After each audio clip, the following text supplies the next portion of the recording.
Okay. Okay. I'm here. There we go. Headphones. And, I'm ready. Okay. Not gonna... not gonna stall, not gonna prolong anything. We're gonna leave everything else like pools and Aurorian trials and stuff like that to the end. Let's just jump straight into the story. I know absolutely nothing about this event except, well, the characters, or at least two of them, because they are units that you can pull on the current banner after all. Should the music be a little quieter? I think so. Okay. Story 1. Wanted.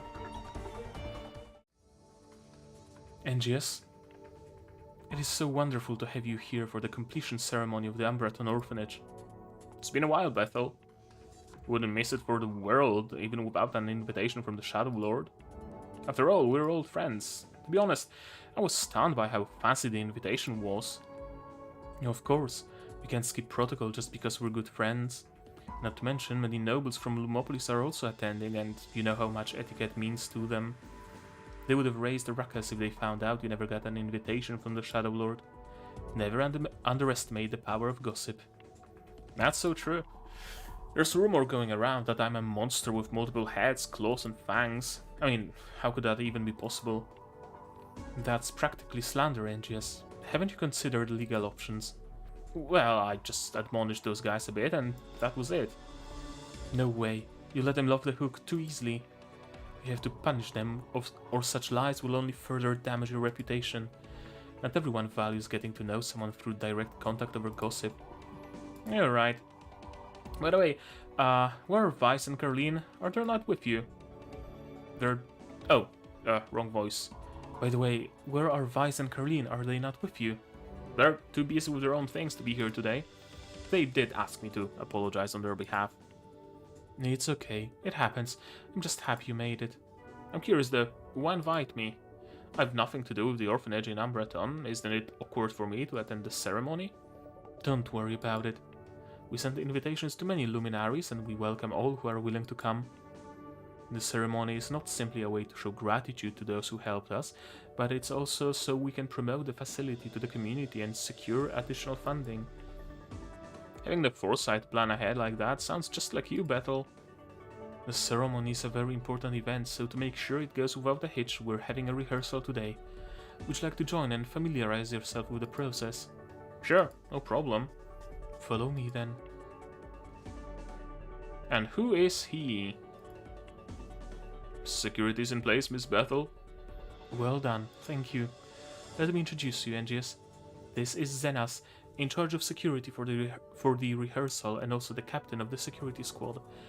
I can see him being a playable unit in the future. Your reputation precedes you, Celestite. I'm flattered. These two seem to be from Lumopolis with how they're dressed and are probably in high standing too. Why are they working security? And this is probationary Judge Kristen from the Luma Hall of Justice, who will be helping Zenas with the security detail. Hello, I'm Kristen. Judge Iridon and others have mentioned you a lot and praised your resourcefulness and courage. Heh, you flatter me. Mr. Hamill? Miss Bethel! I didn't expect you'd be here, Mr. Hamill. It's just a rehearsal today. I had nothing to do anyway, so I figured I'd come check it out. I greatly appreciate the effort you and the Shadow Lord put into rebuilding the orphanage, Miss Bethel. I should be the one thanking you on behalf of the children for leading the charge to rebuild it. Oh, forgive my rudeness. Let me introduce you to Engius, the Celestite. Engius, this is Mr. Hamill, the soon-to-be director of the orphanage and a well-known antique dealer in Umbreton. You look much younger in person, Celestite, and to be so accomplished already at such an age. Roaming Astra on your Colossus, working often with the famous Cloud Rover Guild. You're a rare talent. I manage that only through the help of others. Relationships are a vital part of business too. It's not easy to build and maintain connections like you have. I'm glad that even in my old age I get to meet someone like you. You're overstating it, sir. I'm just a normal person. Word is that you're quite wealthy. What? Where'd you hear that? The expenses to upkeep such a huge colossus might be enormous. That's true, but that doesn't mean I'm rich. Humble, I see. Rich folks who are well connected and humble as you are few and far between in Astra. Let's not even bring up compassion. Would you be interested in sponsoring the orphanage long term? Please don't put our guest on the spot, Mr. Hamill. Any long-term partnership should be built on mutual respect and trust. Oh, yes, right. I jumped the gun. Oh. You'll have to forgive me yawning. It's late. Or early in the morning, actually. It's quite alright. I know you're just looking out for the children. Anyway, today's just a rehearsal, so everyone can get to know one another. We can talk about partnerships later. Oh, right. Excuse me, I must go tend to the details for the official event. I have to take my leave, but feel free to talk among yourselves. Bethel sure has a lot on her plate. By the way, I've been wondering... why is Lumopolis handling security for an event in Umbreton? As you can see, the guests for this event include high nobles from Lumopolis. They don't trust the mercenaries in Umbreton, so they requested their own people for protection. And, given the recent unrest in Umbreton from the arson spree, the nobles are taking extra precautions. That's why Lumopolis sent me and Miss Kristen to keep the peace here. Arson? You know, I did see wanted posters when I came into town, though it was too crowded for me to get close and make out the details. Luckily, I happen to have a copy for you to take a look at. Wanted. Suspect guilty of committing multiple arsons in Umbreton, which resulted in 3 deaths and many injured. 200,000 Nightingale reward for any information leading to an arrest. Suspect traits: extremely strong, fast, and savage as a beast. Suspect alias: Dark Slayer. 200k Nightingale, that's a lot. If only I could nab this Dark Slayer. But that moniker sounds horrifying enough for me not to risk it. And the image on the poster is too blurry to be of any practical use. Unfortunately, no one has yet to get a clear look at the suspect. Some Umbreton residents got a glimpse of a beast-like figure leaving the scene in the first arson, but that's it. So the suspect is likely a demi-human. Please notify Captain Zenas or me if you spot anyone resembling the image at the earliest opportunity. The suspect is very brutal, so please avoid confrontation even if the reward money sounds enticing. Protect your own safety first. We got it. Any other questions? Was there a fire in the old orphanage?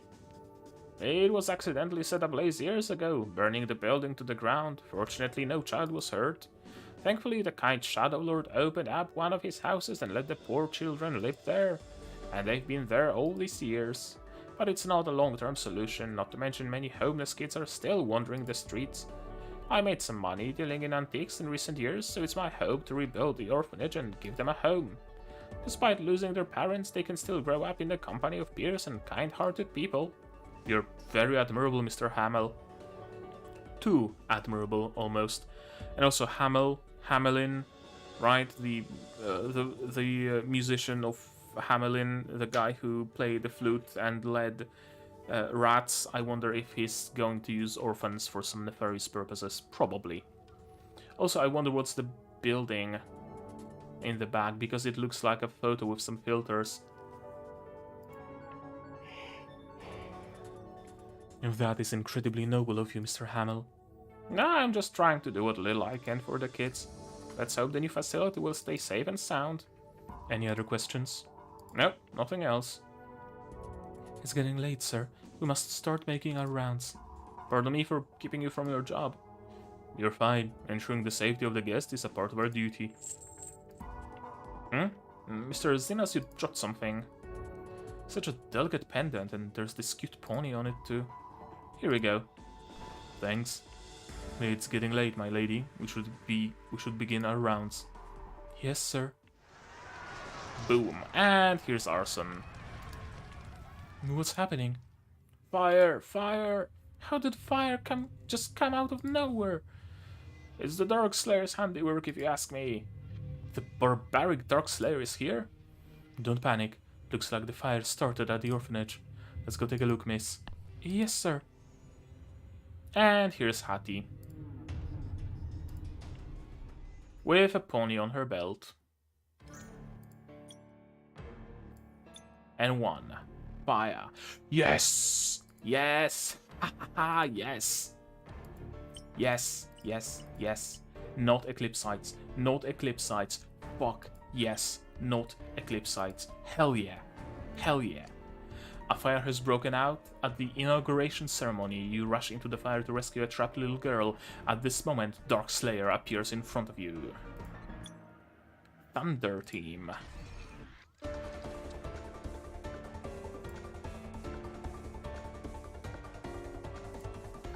Finally, not Eclipsites. I mean, in the previous event it was also not Eclipsites, but I'm glad we continue the trend of not Eclipsites. And yes, Mr. Hamill, please stay put. Lumopolis guards will arrive shortly for your protection. I wanna go with you. I can pinpoint people with my psychic abilities. Me too. I want to know how the fire got started. Alright, it's urgent, so please follow me closely. I'll do my best to make sure you're safe. There's so much smoke here. I can't see anything. We've got to put the fire out right now. Radial currents. Wait, Kristen. Watch out. Oh no, are you okay, sir? I'm fine. The fire is spreading along the hole on the ground. This flammable liquid will just float on top of water and keep burning, so we cannot extinguish it with water. Sorry, sir, for getting you hurt again. Now's not the time to go into that. And just please use your psychic abilities to scan for survivors or even signs of the Dark Slayer. You got it? Force Busto! Help! There's a child trapped in this direction. Ma'am. My throat, it hurts. She can't hold on much longer, we have to save her. There's too much smoke, Angus, I can't see you. Don't go in there, the fire is intense, it's too dangerous. Don't worry, I'm here to get you out. I'm over here. Rumble. Oh no, the house is starting to collapse from the fire. Must find a way out, but the thick smoke is making it impossible. I'm scared. It's okay, we'll find a way out. The room's collapsing. Open your eyes, you're not dead yet. Who's speaking? Oh, that's pretty.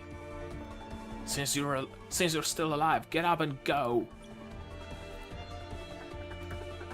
Fucking saved. Doggy! A big doggy saved us. Big dude? I think it's a girl, despite their masculine presence. Doggy! A dog! A cute fluffy dog! Just like the kind that saves people in stories. Quiet and kind-hearted. Big doggy! How long are you going to keep yapping? I'm leaving you if you want to get burned to a crisp. How come the flames aren't burning you? These flames? They can't hurt me. Wait, where have I seen you before? You're the Dark Slayer. Dark Slayer? You got the wrong person. My name is Hattie. Oh, and since you look so scared of me, how about letting go of my hand? Where are you, Angus? I brought help, and the fire out there is almost gone. I think there's someone with Angus. It looks like the Dark Slayer. The Dark Slayer? Arson suspect Dark Slayer. I'll order you to release the hostage at once. Like I said, I'm not the Dark Slayer, my name is Hattie. And what do you mean by hostage? We're open to any terms as long as you get Angus go. Terms? Like trading one thing for another? I guess Angus is precious to you. Are you, Angus? Yeah, that's me. I'll be your hostage, just let the girl go. Don't do anything stupid, Dark Slayer. Again with that, how irritating. The big doggy is mean. Ugh. Dark Slayer has Angus. Come any closer and I'll kill him. Since this one seems so important to you, let me keep him for a while. Hey, where are you taking me? Let go of me, help! Stop them guards. Do not let Dark Slayer get away with Angus. combat time. Oh, so that's why we are fighting Lumo guards. Because we are playing as Hati. Okay, just proceed to the exit. Simple enough.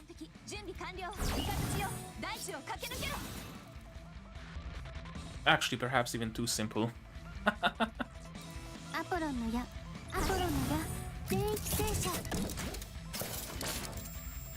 Yeah, that's gonna clear the path.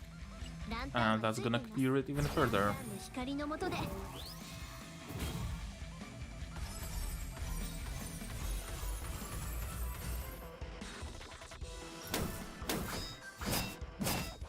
Easy.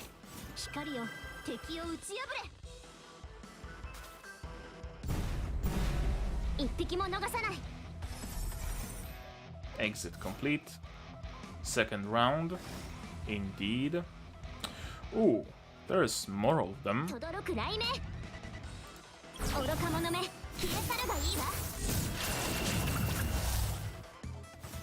Dealing with them is easy though.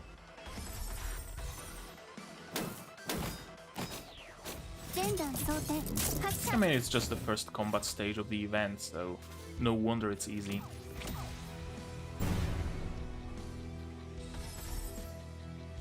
And wave number 3. Okay, it's all the way over there. I don't have any converters active.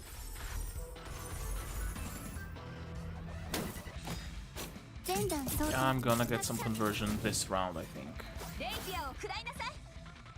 Yeah.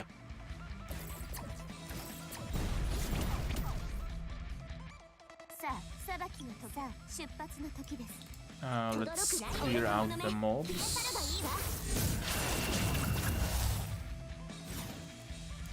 Then convert the green tiles.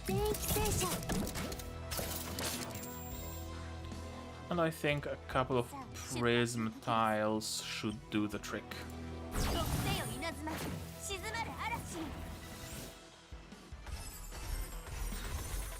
Yeah. More than enough.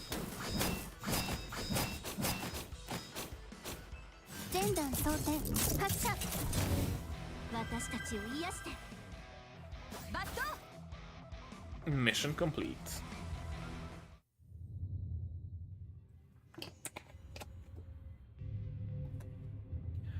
The guards have lost the Dark Slayer. Sorry, sir. It's not your fault. The Dark Slayer can control fire. That gives her an advantage. Also, she moves a lot quicker than ordinary people. It's not a surprise you couldn't keep up with her. Well, your contingency plan came in handy. It's still chaotic, but at least the guests were evacuated safely. But could you please explain to me how Angius was taken hostage by the Dark Slayer? Sorry, we failed to carry out our duty. No, it's my fault that Angius was abducted. We've identified the suspect, Miss Bethel. Alright, well done. Hati, female, age 18, birthplace unknown. Had a short stay in the Umbreton orphanage. The Shadow Lord took her in after she caused the fire that burned down the orphanage. Father? It was Father's idea. It was the fire that burned down the orphanage? Sounds like a repeat offender. Hati turned 18 2 months ago and left the estate after a successful evaluation. It's better to let Father know about this. How could a known arsonist like that be released? Anyway, I'll relay this to the Shadow Lord and inform every faction in Umbreton to seek Angius's whereabouts. But that will make it public.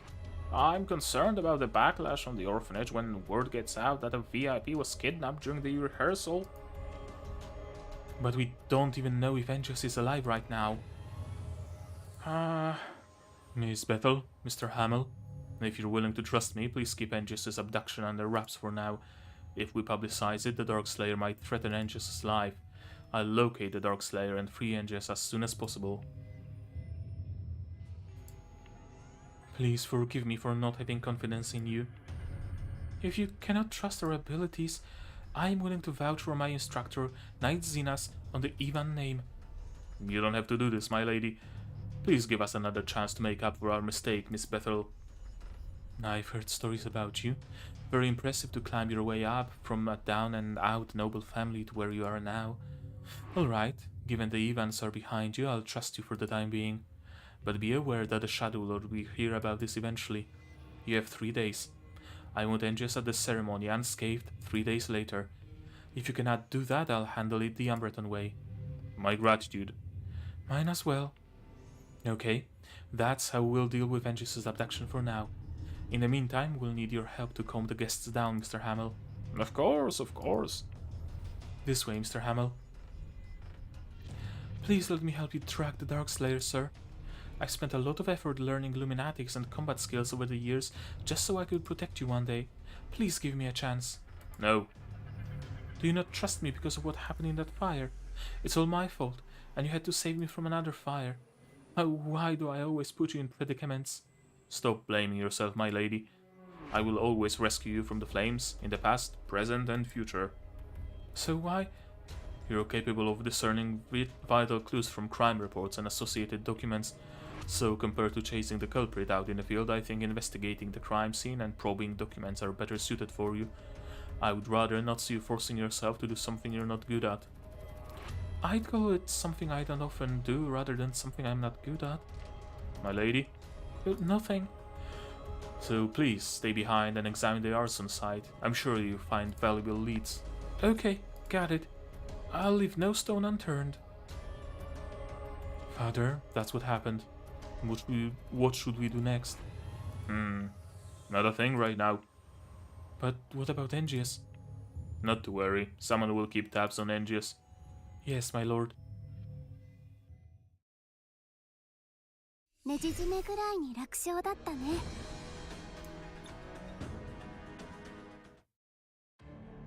Story 2. Bar.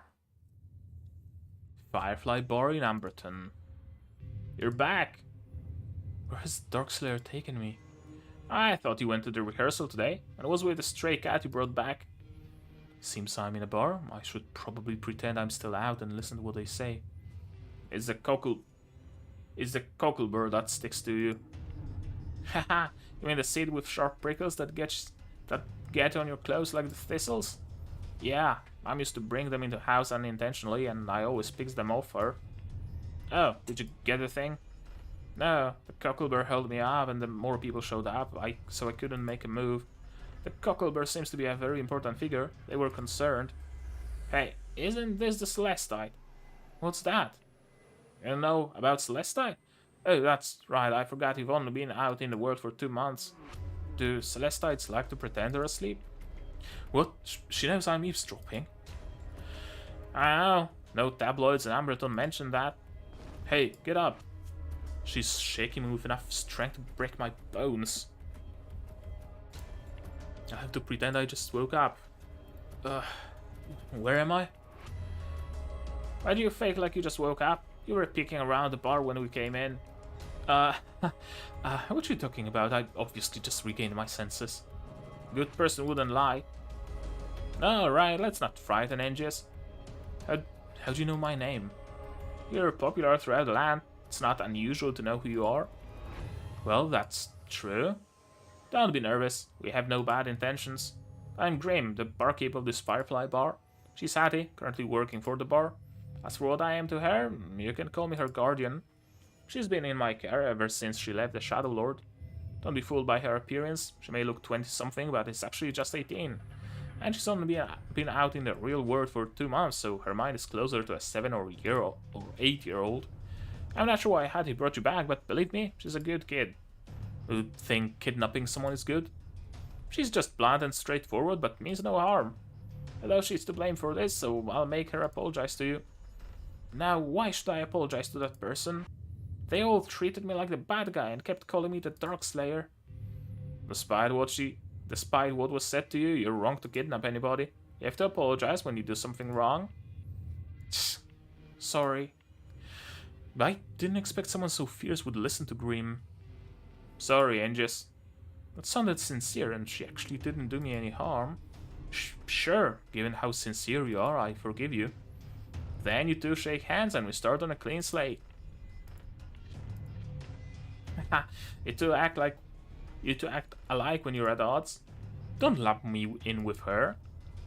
Oh, I heard Caelestites have psychic abilities and can glimpse deep into others' memory. Maybe angels can help you recall what went on with your mother. Hattie seems very gloomy when her mother is mentioned. Haven't you wanted to know what happened, Hattie? You think this guy can help? Are you looking down on me? And why should I do that? Seems we have a quandary. How about this then? If I help you with my powers, you have to take me back. Also, Hattie has to turn herself in for all the crimes she's done. That's reasonable. We can go with that. But Hattie didn't do all those things, I can attest to that. If you're interested in solving the cases, you can uncover the culprit with Hattie. How's that for a bargain for your help? It's a deal. If you really can recover that memory for me, I don't mind you turning me in for the 200,000 item rewards. Relax. If you didn't do it, I won't trade you for the money. Even though 200k is a lot, I'd never do it out of greed. The matter's not to me. Alright, then just help me figure out what to do. You have to be as detailed with the story as you can for me to maximize the results. I want to find my mother. I lived with her when I was little. She was neither good nor bad to me. Until one day we got separated for unknown reasons. Next thing I knew, I was in the orphanage. So you're saying there's a part missing in your memory? If we can recover it, it's possible to find your mother. That's right. Is that all you got to go on? Yes? Okay. I can understand you don't believe me or my psychic abilities, but I'll try my best to do what I promised. Sorry, Angels. The kid's new to the world and won't open up easily. That's okay. I just hope you'll do what promised and let me go afterward. Hattie, I need you to focus on recalling the last thing you saw before the memory was interrupted. Let me know when you're ready. I'm ready. Take a deep breath, Hattie, and relax. Let's begin. Force Busto. Where am I? Looks like an ordinary house. Is this where Hattie lived? And just... you can see into my memory. Now you believe me? I hear footsteps and they're getting closer. Where did you run off to this time, Hattie? Who's this? It's getting harder and harder to control that child's power, and I'm worried. Not only that, she's starting to yearn for the outside world, but I must never let her out. Why wouldn't she let Hattie out? Because she fears my powers, fears my fire. Whoa, is that a dog or a wolf? It's so big. And somewhat resembling Hattie? It's my inner demon, the embodiment of the fears and loathing for my own power. It's guarding the lost memory and won't let me get close. My head hurts. What's wrong? You don't look well. You hate me, but I am you. This doesn't feel right. I should end the session here. You could see my memory engines and even my inner demon. The power of a Caelestite is truly marvelous. We made headways with the Caelestite's psychic abilities, I see. That's wonderful, Hattie. And Hattie got extremely emotional when the inner demon showed up, so I ended the session. We didn't get anything more out of that. The more you know, the easier for you to help me remember, right? Huh? Yeah, that's about right. So if I tell you more, can you use the power again? Yeah, I can. But you have to let me go if you like you promised. Deal.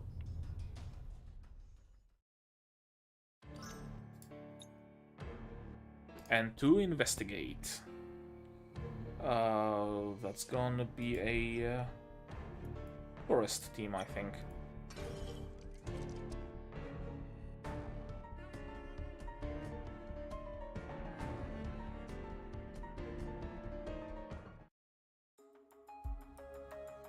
This is the report on the orphanage fire for your perusal, Judge Kristen. Thank you. I'm just an intern right now, so just call me Kristen. The source was flammable fuel and it was stored in a warehouse along with other leftover construction materials. Everyone was too busy with the ceremony to pay attention to the extra fuel in storage. The fuel is identical to that found on arson sites in the past 2 months, so the same person should be responsible. Yes, that's a logical conclusion. But there was never a kidnapping in any of the past cases, and the Caelestite was nabbed this time. That doesn't seem to fit the pattern.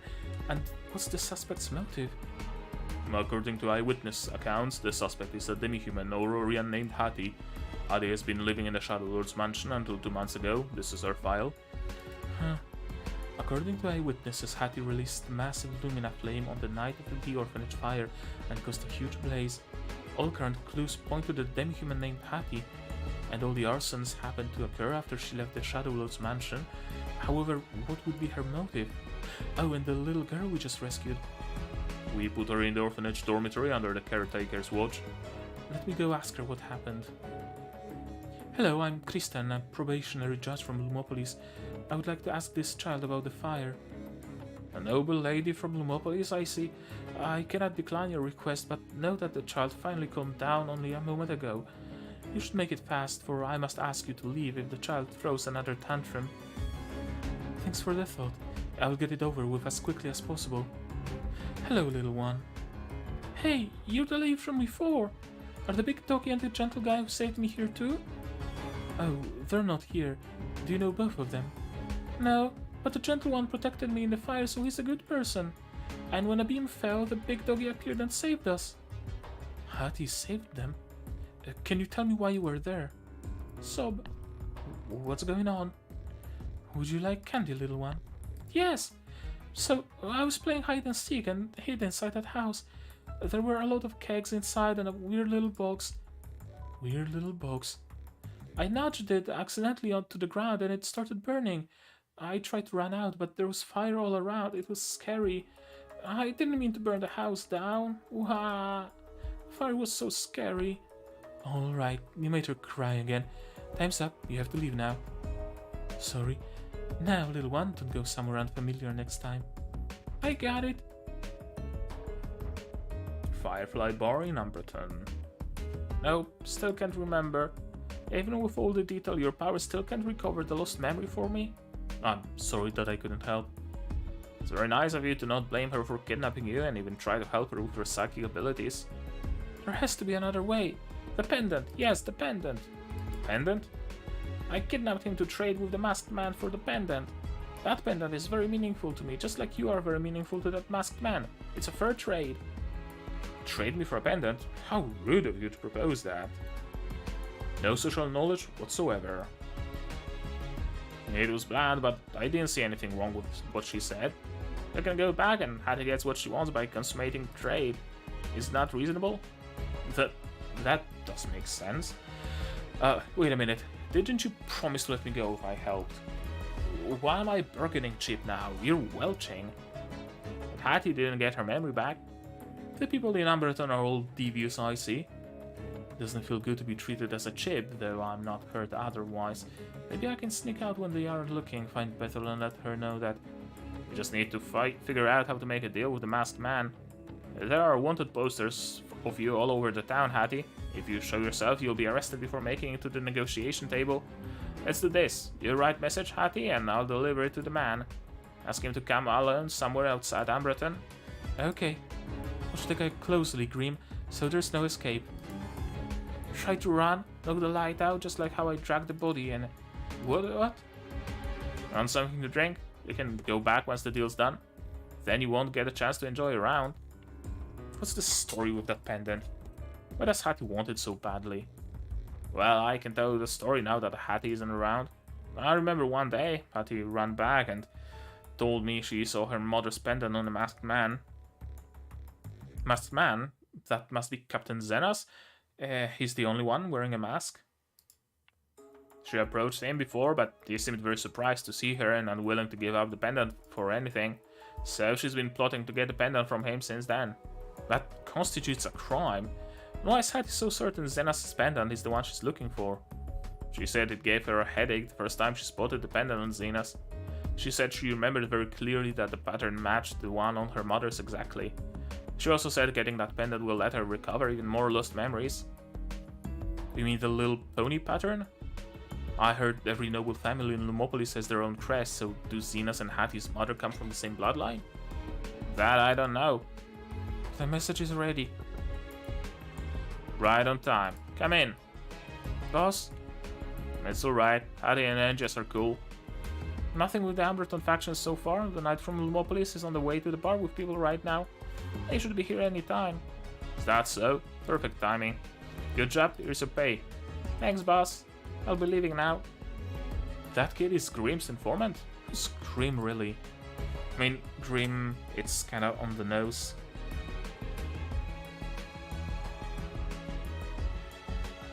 Right, like the Grimm brothers' tales and all that.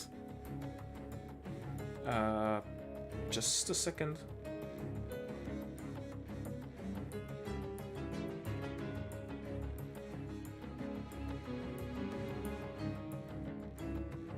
Okay, we're good. I'll deliver the message, Hattie. You head for the meeting spot. Okay, let's go, Angius. You better come along quietly and don't try to call for help, or you'll knock me out, right? I hope you do what you promised that time. This time, let me go once we have the pendant. The Lumopolis guards are nearby, so be careful when you leave. I'll just knock them out silently. And we're knocking out Lumopolis guards.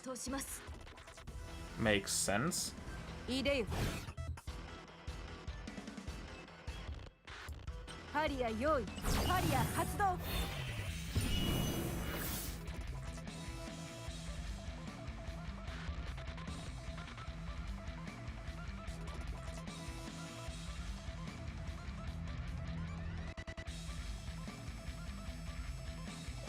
Yep, okay.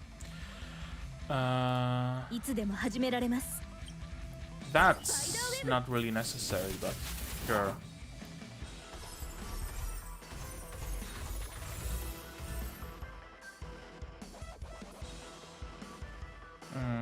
Maybe I should just...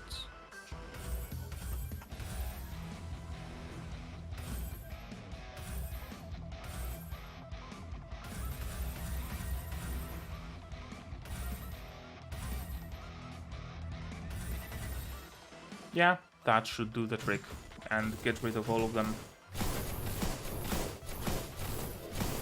Exactly.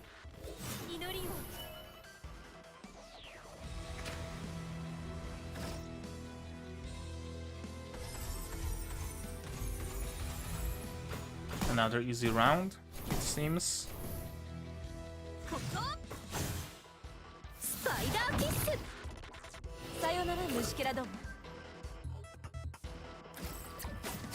Although we have the summoning thing, so that's gonna be a little harder. And it's not a full board either. It's limited in size. It's more narrow than the usual board.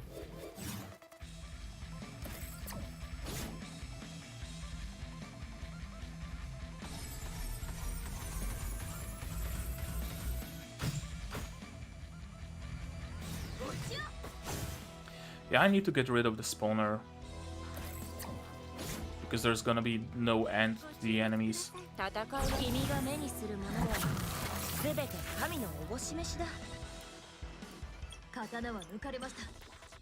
That should do it, I think.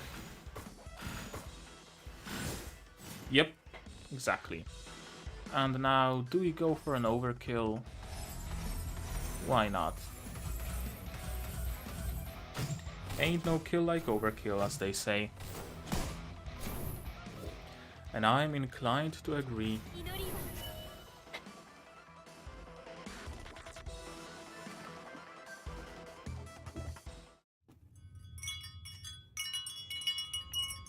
Welcome! What would you like to drink? Officials from Lumopolis? What brings you to my small Ambreton bar, may I ask? We're not here to chit-chat, just asking some questions. Why don't you stick around and have a drink? I'll tell you everything I know. That's not necessary. Witnesses claim the arsonist at the rehearsal was your friend Hattie. Judging from the escape route, we believe she fled to this bar. We hope you'll cooperate with our investigation. I'd love to, but I hope you can produce concrete evidence that Hattie is the arsonist. Or I can help you. Then we'll have to search by force. Hattie is the Caelestite. Lumopolis security came to Ambreton only to lose a VIP. Miss Bethel didn't turn to any Ambreton faction but allowed you to investigate covertly. My guess is she didn't want to get out in the public. You don't want me to spread it around either, do you? So you know where Hattie is. Give her up and you might get something out of both Lumopolis and Ambraton. Yeah, we can talk about that when we're alone. Leave us, all of you. Captain! Wait for me outside. Yes, sir. There's a reason you made it to where you are today. Now then, this is a message that Hattie wanted me to deliver. To Masked Man, bring the pendant and meet me under the tallest maple tree on the east side of Ambraton before sunset. You're exchanging it for the Caelestite. Make sure you come alone and do not tell anyone. Don't try any tricks either. Hattie. Can you guarantee that the Caelestite is safe? Rest assured, Caelestite's completely safe. Plus, time isn't on your side and it's your only choice. No one threatens me. Take it easy. Stay for a drink next time. Boss? Watch the bar. Gotta go. Captain. I have to check something out alone. You guys stick around and comb every inch of the place. If you spot the suspect and the Caelestite, bring them back as long as the latter's safety is ensured. Yes, sir. Everything about the fires in the last 2 months is here. Thank you. I'll look over them myself. The fires happened too often in the time frame, yet only 3 died. Andre, male, 36, victim of the first fire, worked part-time and was an alcoholic. Fairmont, male, 42, victim of the second fire, a merchant running a tepid business. Carlotta, female, 31, victim of the third fire, an ordinary laundry woman. All 3 once worked in the orphanage. Andre was an accountant, Fairmont a deliveryman, and Carlotta a cleaning lady. And a common denominator they shared with Hattie is the orphanage. So was Hattie bullied by them in the orphanage and killed them out of spite? I must dig deeper into the old orphanage personnel. Every one of them scattered after the fire, though. It's virtually impossible to find anyone to talk to. What am I going to do? Mr. Hanamel has donated to the orphanage for a long time and regularly organizes charity events to raise funds for the facility. Mr. Hamel? Can I take a few minutes of your time, Mr. Hamel? Miss Kristen, you found the Caelestite, right? How wonderful! Still no sign of the Caelestite, unfortunately, but I have some questions about the Dark Slayer I'd like to ask you. That arsonist? Hattie is the prime suspect in the case, and she might have set the fires in revenge against workers of the old orphanage with whom she held grudges. You've been funding and running charities for the facility for a long time, so you ought to know the situation well. So I would like to ask your opinion. Well, it's true. I've been funding and running charities for the orphanage, but the director and the personnel actually handled the specifics. I just had to show my face at the events. The orphanage would present financial statements regularly to me, but other than that, I don't know anything else. But you're the director of the new orphanage, and you had a close relationship with the old facility. So the suspect is really targeting old orphanage personnel for revenge. You can be the next target. I hope you can recall more details that will help us apprehend the suspect. Also, I hope you can take up temporary residence in a location protected by Lumogard. The suspect can strike and threaten your life anytime, and the Lumogard can keep you safe. Miss Kristen, everything you said is conjecture. You should know the orphanage used to be the biggest in Ambraton. Too many people had a connection to it. You can ask anybody here and they probably have something to do with the facility. Construction workers, cleaning crew, even street vendors outside the orphanage. Are you telling me the suspect wants to off them too? A speculation is probably just coincidental. Rather than wasting time on coincidences, perhaps it's best spent chasing down the suspect and making everybody breathe easier. Hey, it's getting late. Time for these old bones to turn in. Sorry to bother you. Goodbye. Pardon me for not seeing you out. It's been a long time, old friend. It's you. Not happy to see your old friend? I don't think you're here for me, but that thing, right? That seems to be the knight guy. So there is something to the pendant, most probably. And 3 passed. Oh, I forgot to read the descriptions. I keep forgetting to read them. And to investigate. Kristen starts investigating the scene of the fire at the orphanage's warehouse. And 3 passed. Before the agreed time to exchange the pendants, Hattie has a deep conversation with you in the woods. And we are back to Eclipsites. Because of course. It cannot be an Alchemy Stars event without any Eclipsites. There has to be at least a single stage with fucking Eclipsites. Mr. Hamill was acting a little suspicious, like he was hiding something. But was not willing to give up more info. How is a suspect? The Caelestites kidnapping, the fuels and detonator at the rehearsal venue, the old orphanage fire, Mr. Hamill's reluctance. Can it all be just one big coincidence? I'm at my wit's end. If only Mr. Zenas is here. If only Mr. Zenas was here, he's certain to... Are you looking for me, my lady? Sir, how long have you been here? A while. I saw you mumbling to yourself like you were in deep thought, so I decided not to interrupt. Sorry, I didn't notice. Oh, I made a big discovery in the case, sir. Really? What'd you find? The little girl we saved at rehearsal said the fire started because she accidentally bumped into a box. I'm guessing the box is a detonator set to ignite the fuel kegs stockpiled in the storage at the specific time. Whoever set it up certainly didn't count on the little girl to mess up the plan. Timed ignition? What for, though? Based on previous investigations, there were only 3 fires in the last 2 months with casualties, and all 3 deceased ones worked for the old orphanage. Patty, who showed up at the scene today, stayed in that facility for a month. I believe something must have happened to her at the orphanage to make her hate the victims. After losing control of her power... and burning down the orphanage, she was taken in by the Shadow Lord to a mansion, so she was forced to abandon her revenge plan, until she was released 2 months ago, prompting Hattie to immediately go after them. Mr. Hamill has been a long-time funder of the orphanage and also showed up on site today. So you're thinking Hattie is targeting Mr. Hamill? Yes, but it's only a theory without anything solid to back it up. So you went to see Mr. Hamill in hopes that he would cooperate? Yeah. Mr. Hamill dismissed my theory as a coincidence, but I get the feeling he was hiding something from me. Your body is always one step ahead of your mind, my lady. What do you mean by that, sir? Everyone who could achieve wealth and fame in a mixed bag like Umbraton has their own secrets. And those secrets and their lifelines... and those secrets are their lifelines that they wouldn't want anyone else to know, especially those from Lumopolis. I can understand how you want to protect Mr. Hamill, my lady, but you're only alarming the suspect.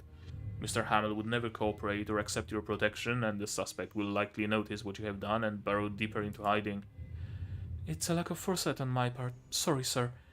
It turns out I'm no help to you at all. But I don't think your theory is baseless. It's not all coincidence. You approve my theory then, sir?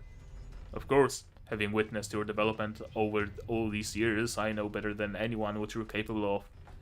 You're the best at pulling clues out of records and weaving them into one comprehensive body of proof, my lady. Sir, it's because you're such a great instructor. Weren't you looking for the suspect and the Caelestites' whereabouts, sir? Yes, it led me to the Firefly Bar, whose owner is a friend of Hattie. But they were tight-lipped, so I couldn't get anything. I have people staking out the bar, so hopefully we'll get something. Oh.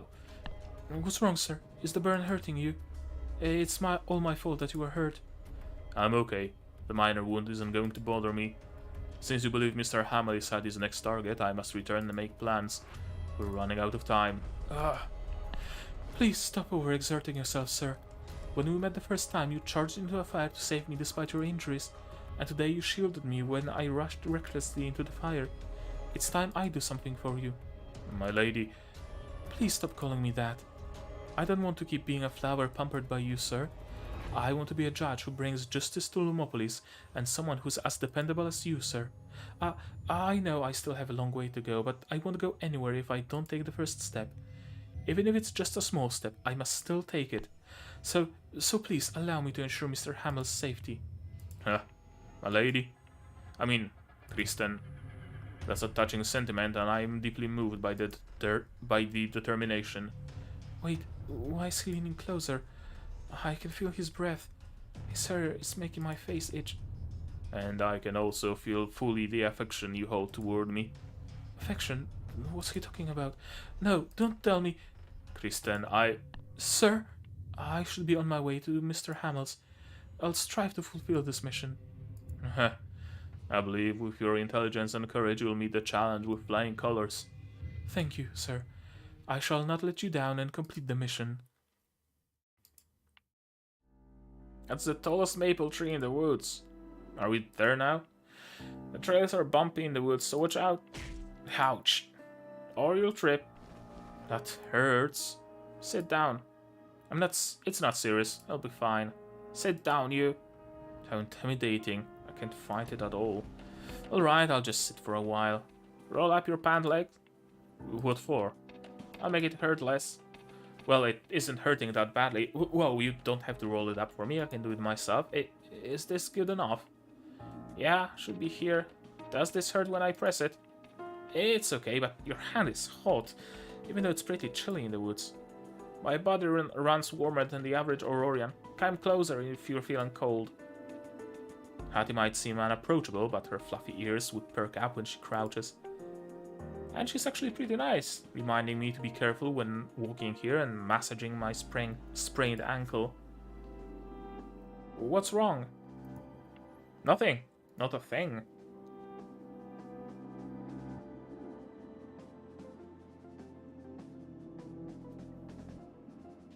Sorry for the abrupt stop, but there's an eyelash in my eye. The thing that's supposed to protect the eye is hurting my eye.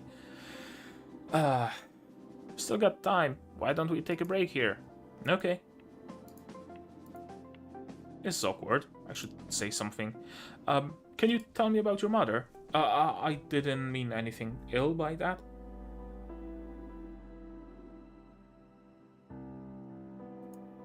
My mother left me soon after I was born. I didn't even get to see what she looked like. I guess you don't feel like telling me. That's okay. Frankly, I understand how much you want to recover those memories. Soros is the one that raised me for all those years. It's not just a Colossus, but my pal and teacher too. We've been inseparable for many years. It would teach me about the world outside and chat when I was bored. Too bad it doesn't remember me now. Lost its memory too. Lost all memories to save my life, so I'm working on finding a way to restore it. Grimm was right, we do have something in common. And that's we're both working hard to get memories back. So I understand how you feel, and I hope you can recall the events with your mother. Feel free to let me know if there's anything I can help with Soros' memory. Before you can help, you get a clear suspect status. Promise me you'll come clean after we get the pendant, okay? How troublesome. Yes, but you still gotta do it. Fine. You promise. We get Eclipsites coming, and lots of them. Watch out! Come on, Angias, why are you so weak? Caelestites were never born to fight for fighting. Powerless. Don't look down on me. Eclipsites are coming on your left. Hit my axe. She has an axe? How's that? I might not be able to fight, but my ability to coordinate has the seal of approval from Caroline. Then hide behind me and coordinate. Will do. Will do just that. いいわよ。ちゃんとお礼を考えておいてね。霧は十分に濃くなった。その目に映るものは真実？ Sure, let's start with Klecken. 深海が見られますように。No, I really should have started with Bethel. I'm forgetting my rotation.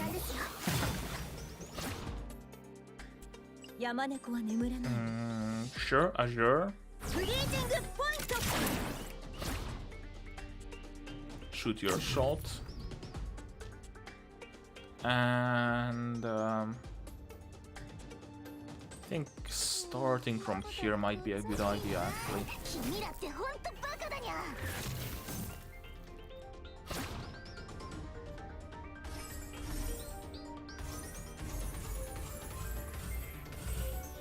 Yeah, that's not an Aurora time, but it should take care of both spawners at least. Yep, exactly.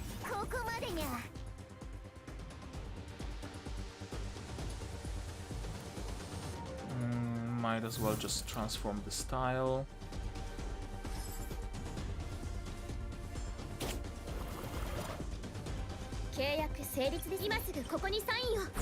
And that's gonna make things easier. Much easier, actually. Just like that. Oh, that's a perfect location.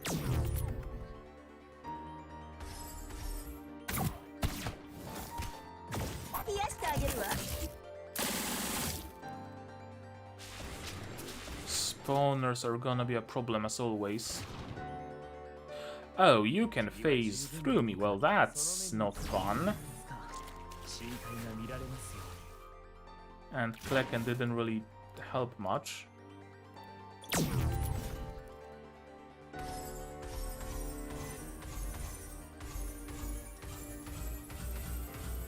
Could it possibly take care of both spawners? Nope, not really. Yeah, I don't have anybody whose second element would be electricity, so...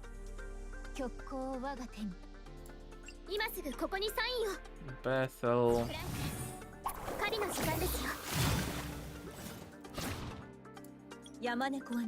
I don't think I'm gonna have to even move.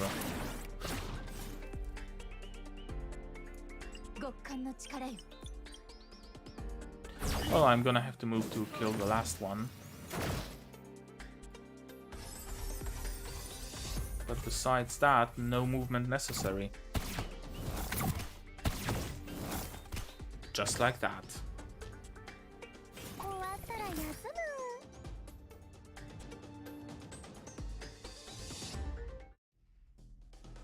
This is bad. How could there be so many Eclipsites there? This is not the place or time for me to go down. More Eclipsites are coming. Curses, must I do that? Boom. Grach. Whoa, the Eclipsites. They're all burned to a crisp. I don't sense any more Eclipsites around. Ha ha.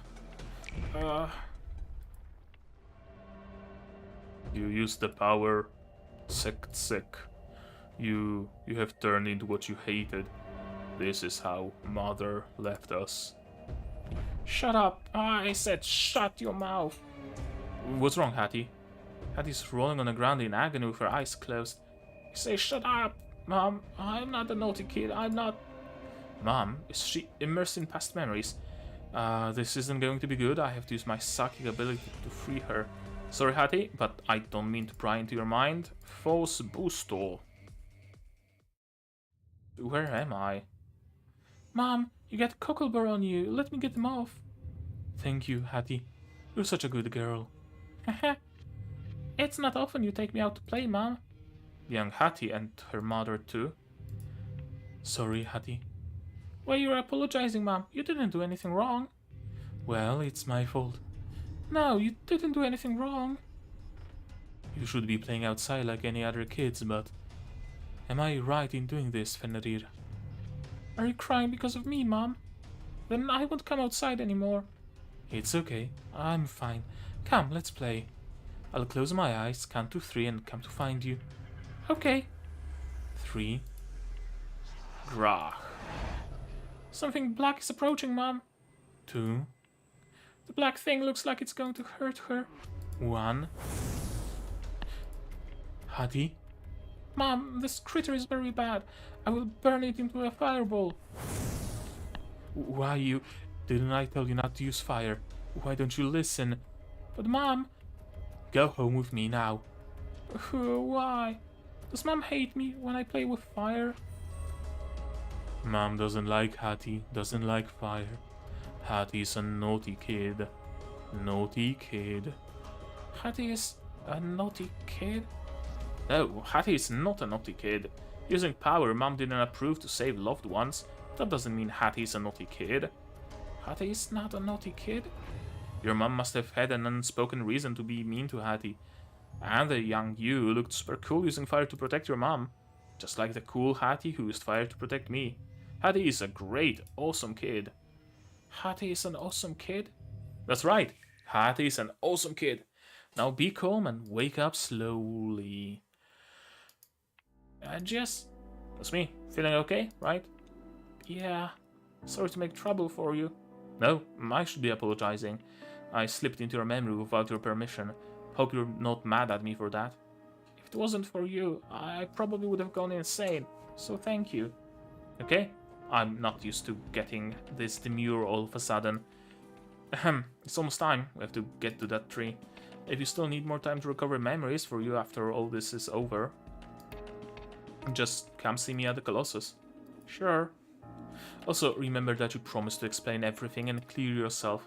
Otherwise, you will get turned in for a reward before you can even see me. I promise. You do? I do.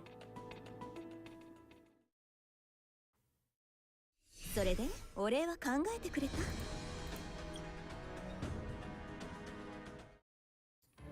And for wait. More Eclipsites. This is the first year Umbraton, a place where Eclipsites live. And I have a feeling Fire Team will be good here.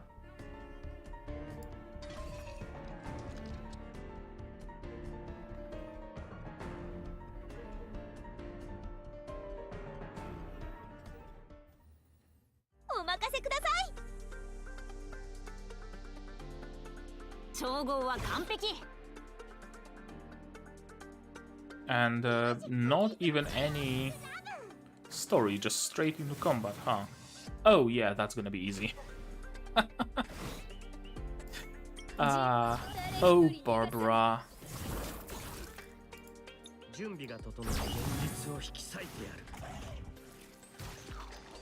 I should probably make a team, like one singular team that has just preemptive AoE units, so that I can just blast through story stages without even moving from the spot.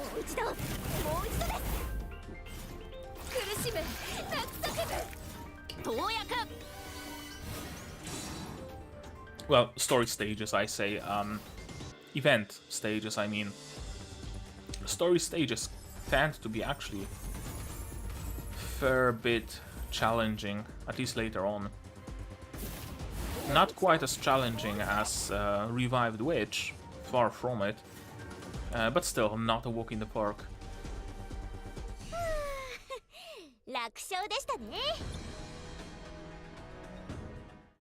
Oh, no story on N4, interesting.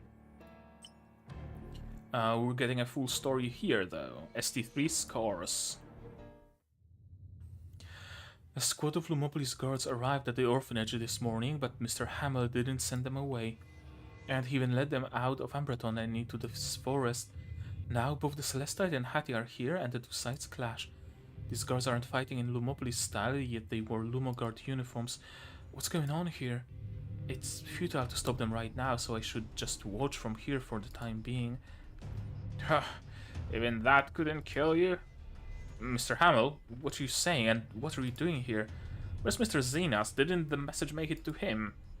Rather than waiting for you to come to kill me, I prefer a preemptive strike. Didn't you kill Andre, Fairmont, and Carlotta?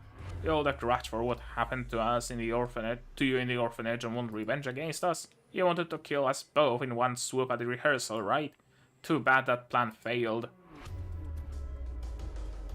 I have no idea who those people are, and I was just passing by the rehearsal.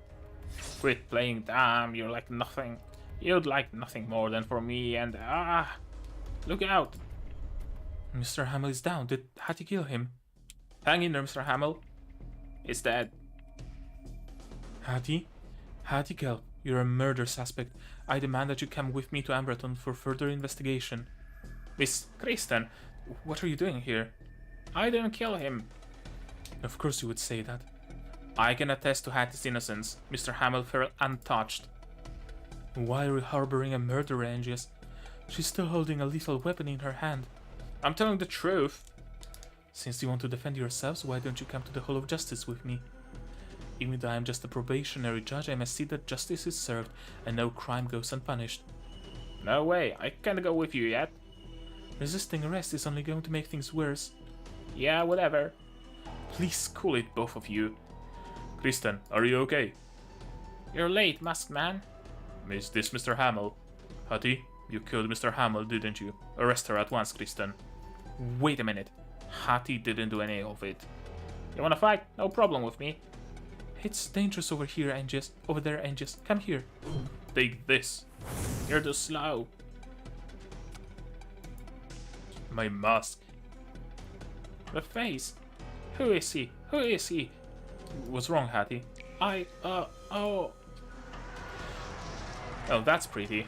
Oh, so Zenas came to kill Hattie's mother. Or something to that effect.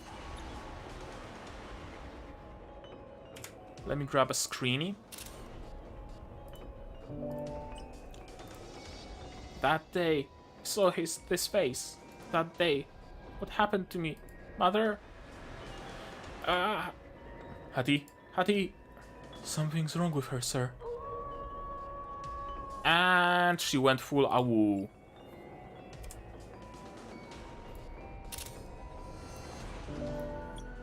No awoo. $500 penalty. Hattie? Hattie, can you hear me? Snap out of it. Her look just changed, and she's on fire. Careful. Back away, Kristen. Awoo. Hattie? The way she looks now resembles the inner demon I saw in her memory. Has it taken her over? No way, I have to snap her out of it. Come over here, Angus. Hattie is a dangerous threat right now. It's alright. Hattie won't hurt me. She needs me now. You must calm down, Hattie. Awoo! Stop wasting your time. She's not listening.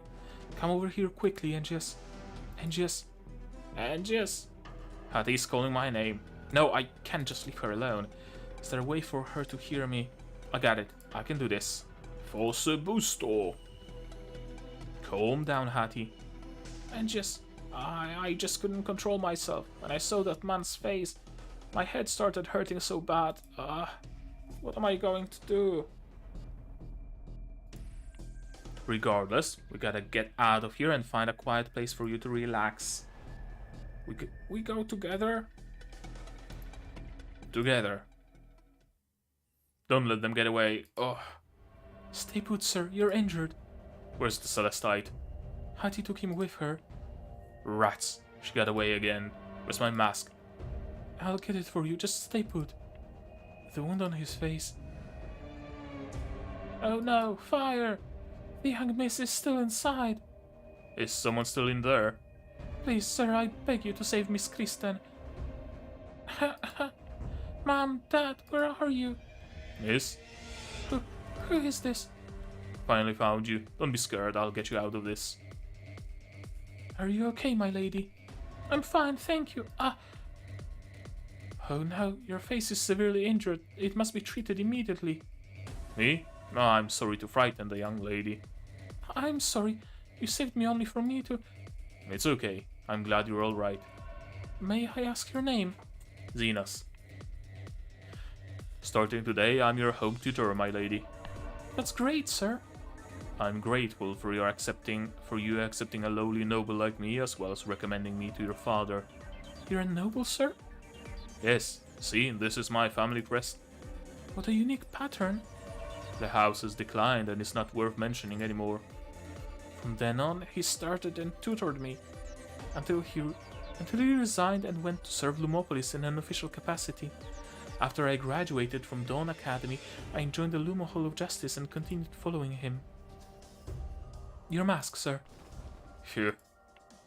Hattie killed Mr. Hamill and abducted the Celestite again. We must send guards in pursuit and expand our investigation. Yes, sir. This is where you get off the case, Kristen. What?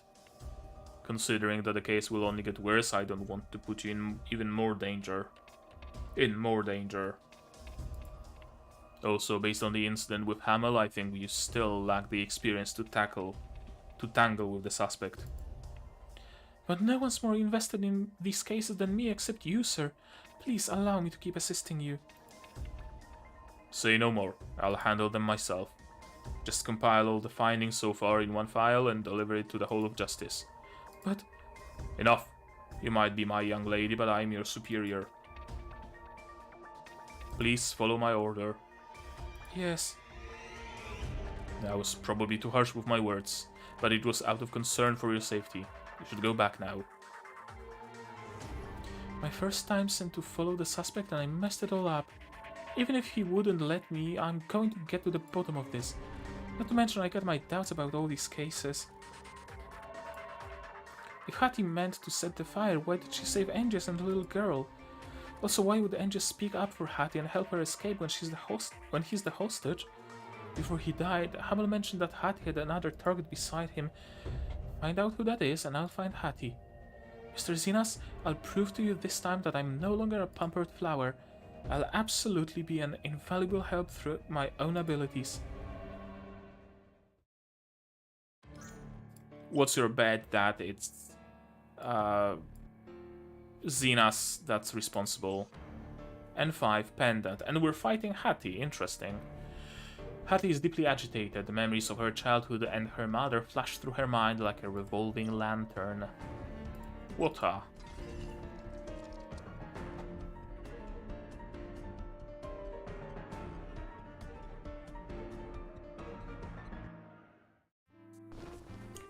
Wet blanket is the worst. Is the roof leaking again? That was never the case with the old house. Mom? Mom? Is Mom asleep? She's been out a lot lately and had to cook and do chores when she got home, so she must be very tired. I'm a big girl now and I cannot cause problems for Mom. I have to dry the blanket myself. She'll be very happy when she sees me doing chores after she wakes up. She'll call me a nice kid. Here, let's let her do it. How long does Mom usually hang the blanket up? If only it's dried before Mom wakes up. Try, Blanky, Blanky, Blanky, try now! Whoa! Where did the fire come from? Mom's going to be mad if she sees this. I gotta put the fire out. Hattie, what are you doing? Oh, Mom! She seemed very frightened. I gotta apologize now. Sorry, I just wanted to dry the blanket. I didn't mean to set it on fire, just... Are you hurt? No, I didn't do it on purpose, Mom. And I didn't mean to do anything you didn't want me to do. Okay, remember never to use your power again. Do you hear me? Mom is so fierce. But I didn't do it on purpose. Ah. You still can't control the power right now, and it's very powerful, enough to hurt you if you're careless. There are also people who would want that power, and that can get you hurt too. So never use it again. You hear, Hattie? Got it, Mom. Do you fear my power that much, Mom? Do you fear me that much, Mom? But I love you the most, Mom.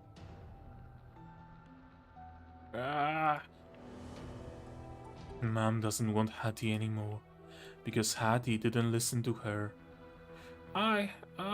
Mom, Wake up, Hattie! She appears to be stuck in her memory. I can sense her inner demon relentlessly whispering in her ear. If Hattie can't face her inner demon head-on, she'll remain trapped in her memories forever. Leaving her to drift unconsciously in the past like this isn't an option. I have to help her. Force busto. This must be Hattie's home.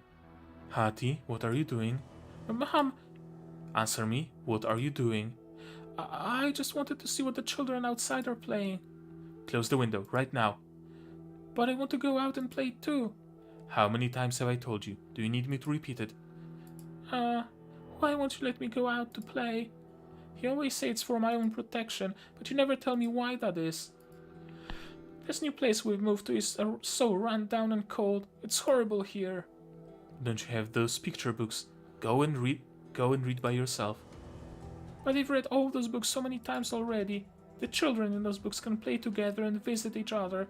Use those picture books to teach me how to talk to people about things, buy things and say thank you. But I haven't had the chance to use any of it at all, because you won't let me go out. I taught you all these things because I hope you'll be able to take care of yourself one day when I'm not around anymore. Why would you not be around anymore? Why do you look so sad, Mom? Was someone mean to you? I'm already all grown up. If someone's bullying you, I'll hit them all until they run away. And if I can't hit them all, I burn them. Mom! Didn't I tell you that you can do that? Mom, you hit me. Tell me, why can't I? Why? Tell me, why can't I? Wow! Hattie, you...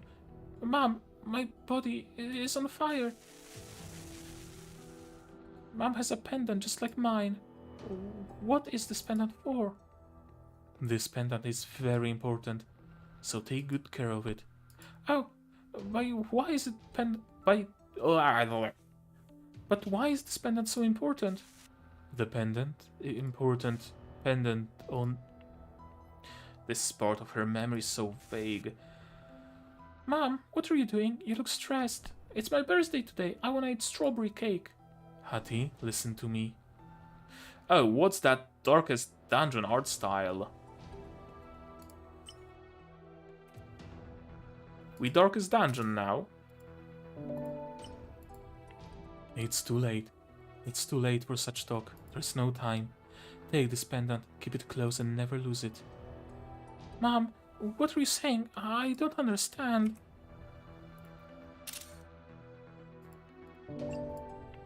A bad person, a very bad person is coming for you. A bad person? Who? Mom, who is this bad person? Mom, what are you going to do? Mom? Xenas. 100% Xenas. Ah!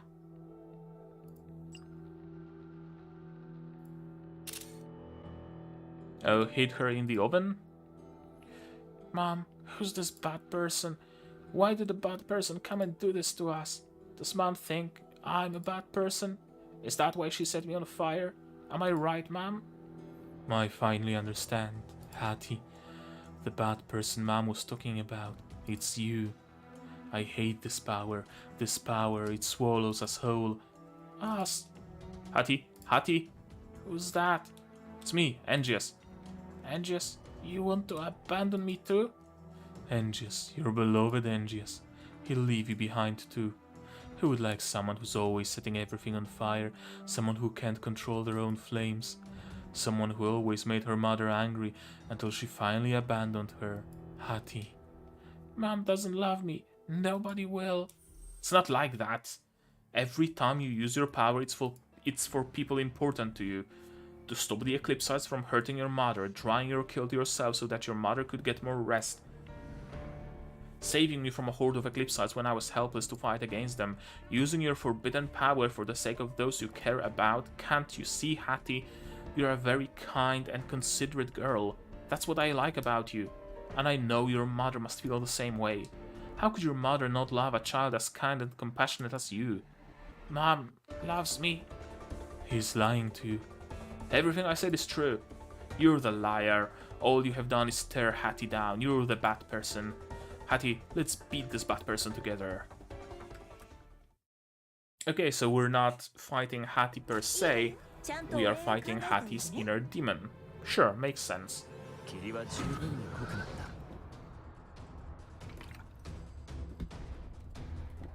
Demon Hattie consumes a portion of her HP to attack and recovers a portion of her lost HP if any Aurorians are hit. Demon Hattie deals more damage as her HP decreases. I wonder if that's even gonna be a consideration. Or are we just going to get rid of her in a single round?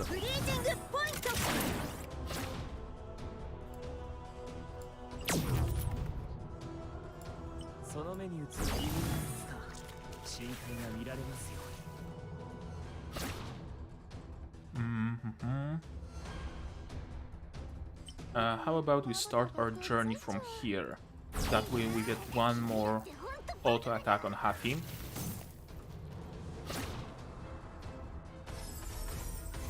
And we still can come back swinging. No Aurora time, unfortunately, but...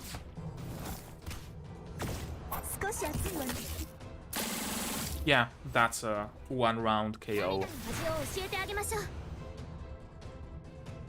I wish there was a difficulty selector on event stages, to be perfectly honest with you. So that if I choose to do so, I can play the event in hard mode. I won? Did you win? No, you're still here, I'm still here. You still can't truly accept yourself. What are you? We will meet again. Hattie? Huh? Angius? Brilliant, you finally woke up. Thank you, you just saved me again. You don't need to thank me, you saved me from the Eclipsites just now. I want to get my pendant back from that masked man because it belonged to my mom. Ever since I was a kid, I was always different from everyone else. I could only watch them from a distance through the window and was never allowed to go outside. In my world, there was only my mom. She played games with me, taught me to read stories to me. My mom was everything to me. I loved her so much, but my mom, maybe she didn't love me as much as I loved her. How can you say that? As far back as I can remember, we were always on the move and never stayed in one place for too long. My mother often looked at me with a hint of fear in her eyes, and she never let me go out. Our last home was the one we stayed at the longest. It was also the place my childhood came to an end. Hattie, I always try to escape to avoid having to recall that day, but how can I forget? August 26th, that day was my birthday. Hattie, although my mother could be strict sometimes, she was really good to me. She always remembered my birthday and prepared everything one day in advance. She even made a strawberry cream cake with me. That day, Mom got up early as usual, but she seemed to be in a weird mood. She simply wished me a happy birthday and then started busying herself around the house like she was preparing something. I kept asking if I could eat the cake, but my mom didn't answer. Then she threw me into the fireplace. She tried to burn me alive. Why would she do that? I can't really remember what happened after she threw me into the fire. When I woke up, I was at the orphanage. That was the first time I hung out with so many children. I had always wanted to go out and play with other children, but I never imagined this was how it would happen.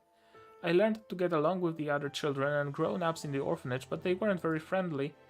The children were always fighting with each other and the grown-ups were really mean to us. It was awful there, and I just wanted to complain to my mom, but I didn't know where she was. That was when I realized that she had abandoned me. One night, the people at the orphanage tried to do something to me while I was sleeping. I tried to break free with all my might and someone cut my ear. A chunk of my ear came off just like that. I had never been in so much pain before. I couldn't control my emotions. I let out my rage and burned the whole orphanage down. As you know, I was sent to the Shadow Lord after this, and he let me go just 2 months ago. Hattie, there's no such thing as a mother who doesn't love her child. I'm sure she wants you to live a good life, no matter what comes your way.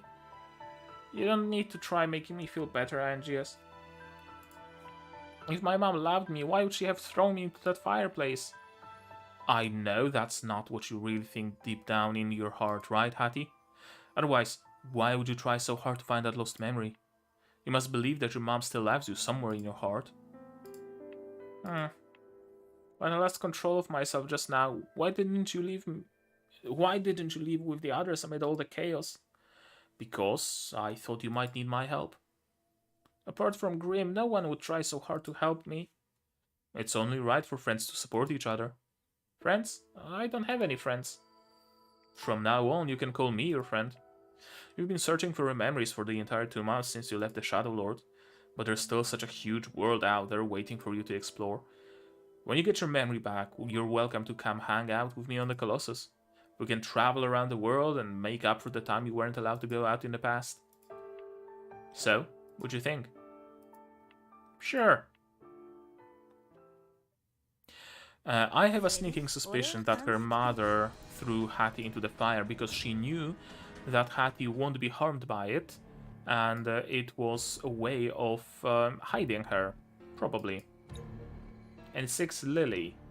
Kristen starts investigating the old orphanage and encounters Grimm, who is being attacked by Eclipsites. Of course.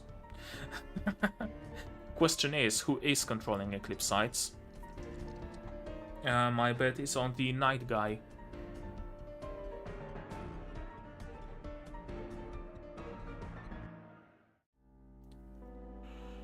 Mr. Hamill's last words and the sole survivor he mentioned, it's all related to the orphanage.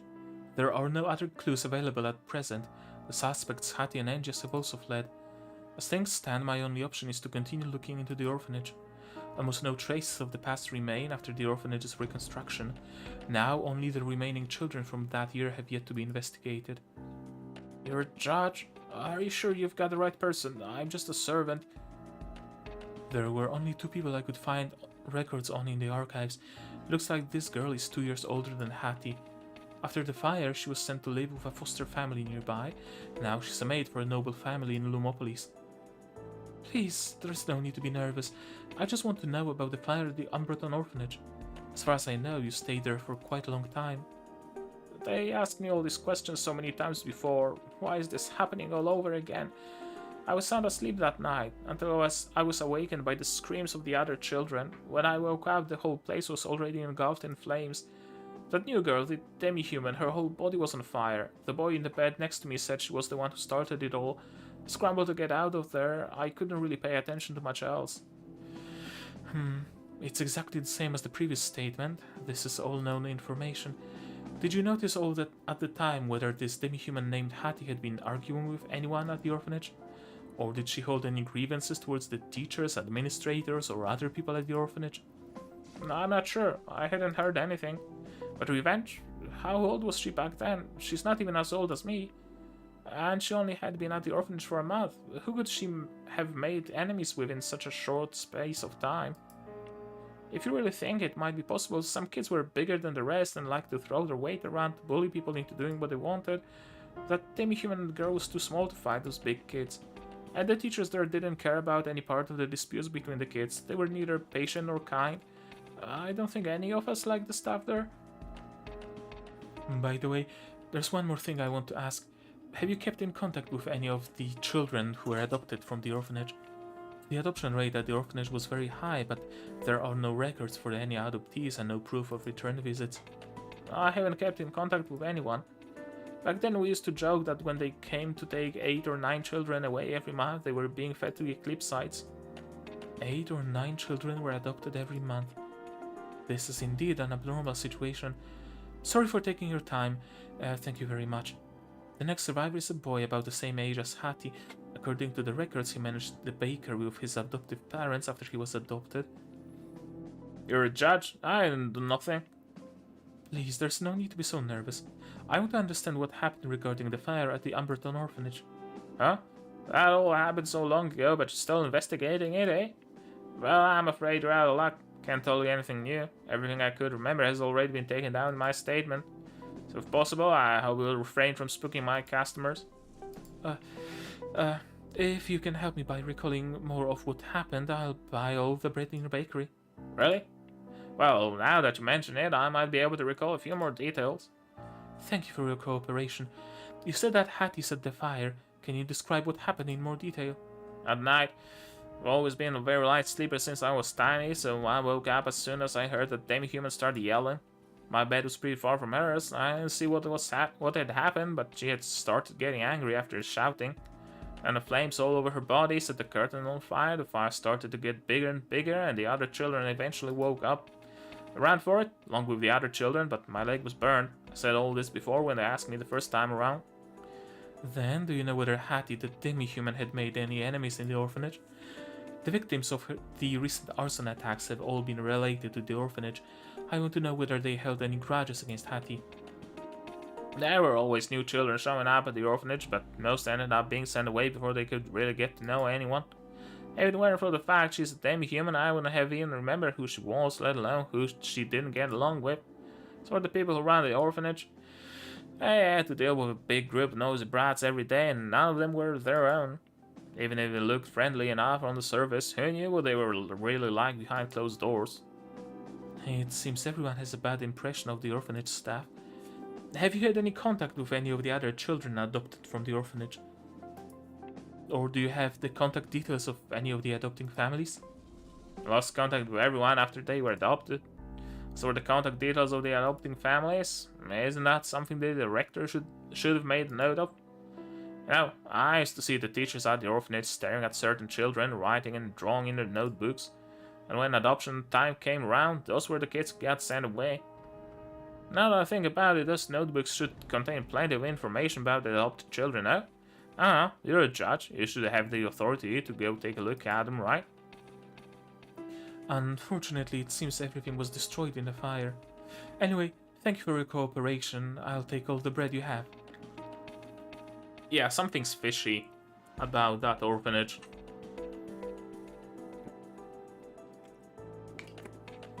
They were selling children for organs or something of the sort.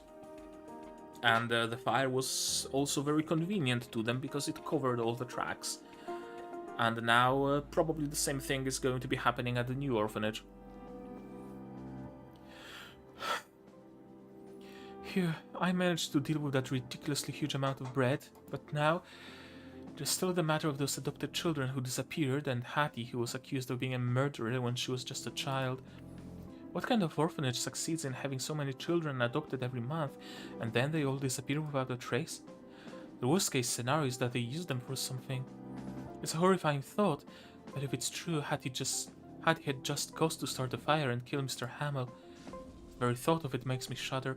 How many secrets are hidden in that old orphanage? Oh, watch your step, miss. thank you. Grimm's the name. I'm the owner of the Firefly Bar just around the corner. Grimm, aren't you Hattie's friend? Mr. Zenas mentioned you. Oh, so heard of me? Listen, do you mind if we save the small talk for later? There's actually something I was wondering whether you'd be able to help me with. What is it? Eclipsites. I just got done dealing with a few filthy things in the suburbs. Eclipsites? Look out, behind you. Convenient Eclipsites, of course. 必ずや使命を全うします But hey, I am glad that we set the pattern of getting at least some new enemy type, at least every now and then. I'm glad we got at least that much. Also, very interesting map I see, with those weird cutouts. Huh.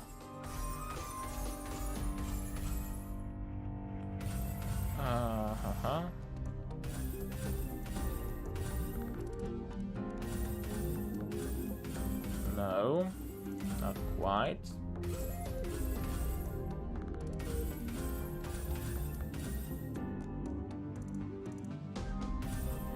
Yeah, I think that might be better.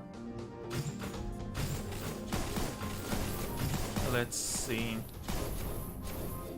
Yeah, I should really have taken water team instead of forest, since the spawners are fire. I mean, not like it makes much of a difference, as demonstrated. QED and all that.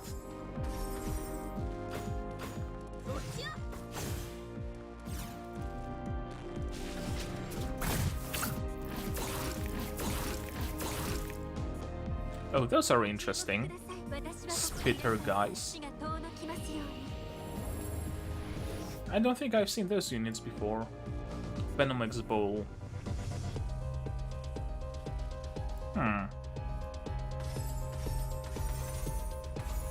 Oh, and they actually poisoned the team. Interesting.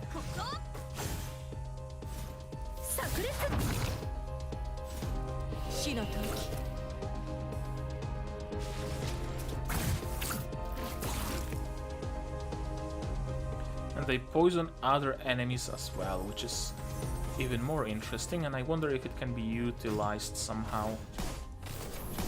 Probably, if I felt like it. There's no need to utilize enemies against their brethren if we can just brute force it. Is that gonna solve the problem? Almost. This is going to solve the problem though.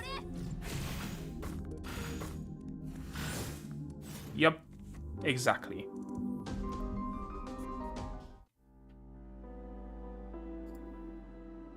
Thank you, young lady. If you weren't here to help me out just now, those Eclipsites would have made short work of me.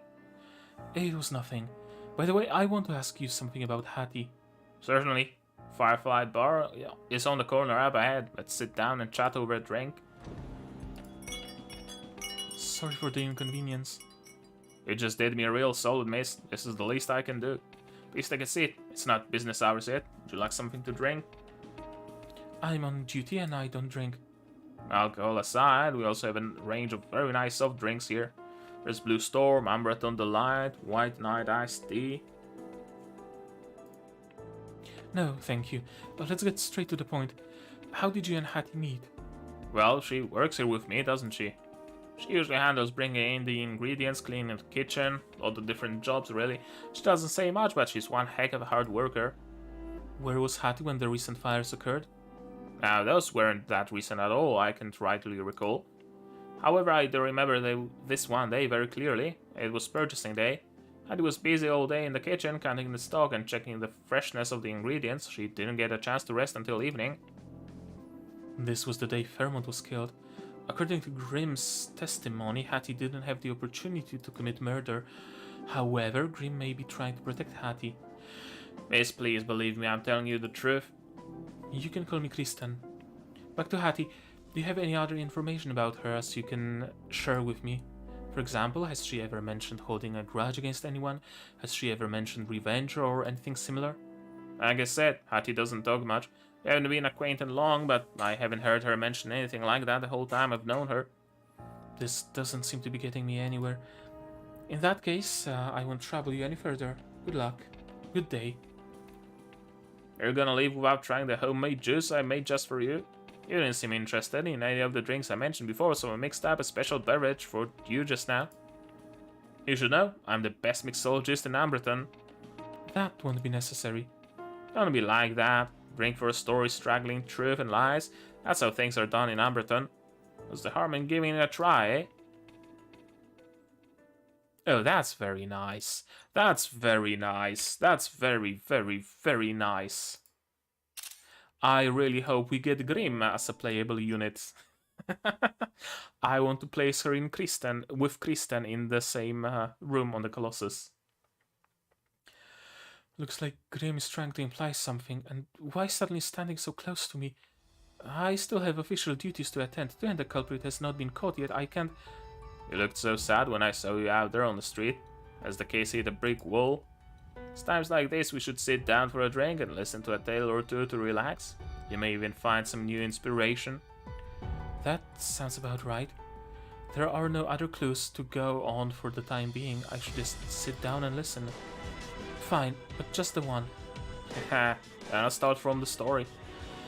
10 years ago, Amberton didn't have a Shadow Lord, and no one batted an eyelid at the fighting and the killing going on in the streets, let alone a certain orphanage on the outskirts of town. This orphanage and on the outskirts still managed to stay open for business. What do you think the reason for that was? In this turbulent society, the orphanage managed to remain operational. I suppose it was because of a charitable person's support? That's correct. The orphanage did indeed receive support, but there was no charity. The orphanage had only 5 employees and 1 director, and there wasn't even the faintest rumor of any kind of Amberton big shot keeping the place afloat. And every so often some kids were adopted, while some kids were sent to the orphanage. It was like buying and selling drinks behind the bar. Do you mean that to say this orphanage was running a child trafficking operation? Don't get ahead of yourself, this story isn't over yet. They say the adopted children were sent to certain nobles of Lumopolis, nobles whose lines are all but extinct. However, I heard that some time ago an official named Pittman started investigating these nobles again. The case Pittman is investigating. 5 employees and 1 director. That matches the information I have on the old orphanage precisely. The director of the old orphanage was killed in the fire, and 3 of the employees have died in fires occurring in the past 2 months. Mr. Hamill was also connected to the old orphanage, plus the person mentioned. That makes 5. Combined with the previously investigated statements of the 2 children who survived the fire, the orphanage in the story is the old orphanage, is not. Well, I'm just telling a story, nothing more. If you can derive some inspiration from it, good for you. I have learned a lot from this story. I appreciate your help. But I'm curious, where did you hear this story? The case Mr. Pittman investigated is related to the nobles of Lumopolis. Whoever told you this story knows so many precise details, it can't have been an ordinary citizen. The people who tell stories here don't always have their name. The people who tell stories here don't always leave their names. The less I know, the more interesting the story is. Shadows know all secrets. Cream looks unreliable, but speaks with perfect precision. Our encounter in the streets today was not an accident. I was brought here on purpose to listen to all this. Everything that takes place on the continent is connected. Butterfly in Ambreton can cause a storm in Lumopolis. What's with this look and the sudden saying? Alright, story time's over. Look, the night view is amazing. You rarely get to see the night sky of Ambreton, isn't that right? At night, many small vendors appear in Ambreton, their lamps stretching on like a river of stars. It's an unforgettable sight. Thank you for your story. The drink was nice too. A special mocktail is actually something I had never tried before. I only thought of going for this kind of combination after seeing you. Does this drink have a name? Not yet, but I'm going to call it Lumopolis' Lily. Sure thing. 確かに覚悟して Also, pull me looking too much into it and too deep, but Lily is Yuri. I'm sorry. I've been a My Little Pony fan when it was at its peak, and shipping two people just because they stand next to each other is what we do.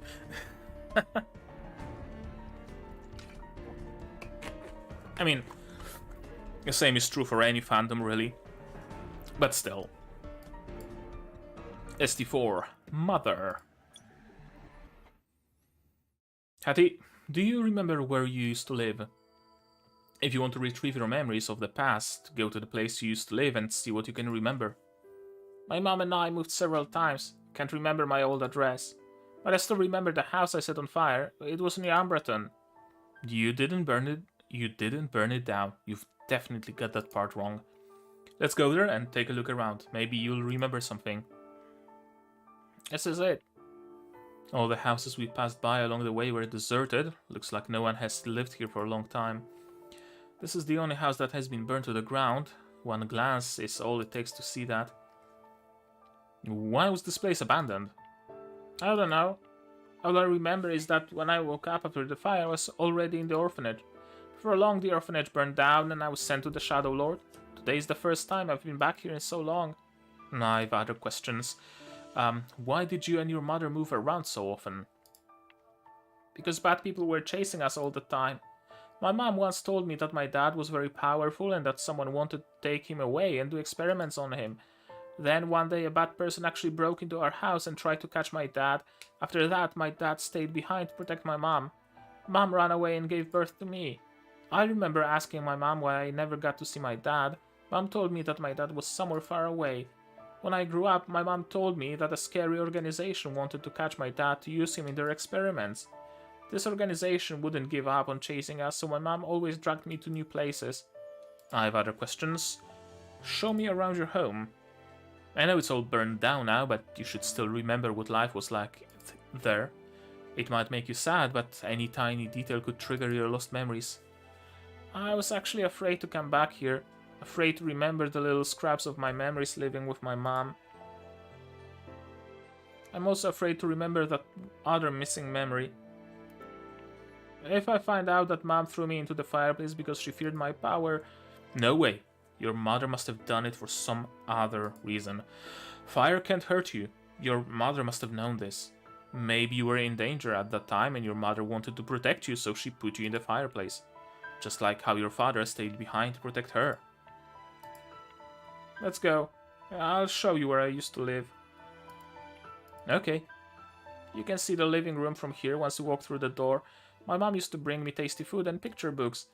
There was a window here, which was always covered by thick curtains. The light couldn't get through it and I couldn't see outside. But I could hear the children playing out there.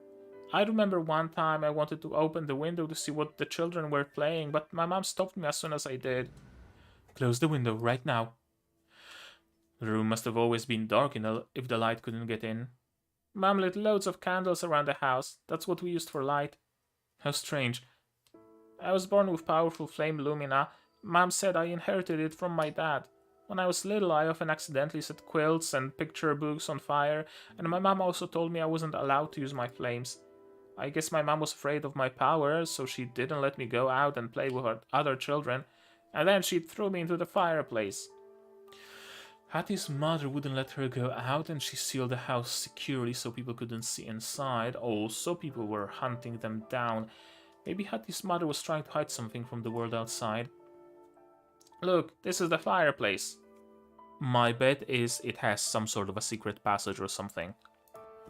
And just I want to go into the fireplace. Uh-huh. Same way you made me recall my life in this house, I want to remember what it was like being thrown in there. Maybe I'll remember something. That sounds like a reasonable idea. Okay. If you have any trouble in there, I'll use my psychic abilities to enter your memories and help you. Thank you, but I want to try remembering by myself. Okay? But just tell me if you need help. The place Hattie used to live is just up ahead. My father's Umbreton vacation manor is also nearby.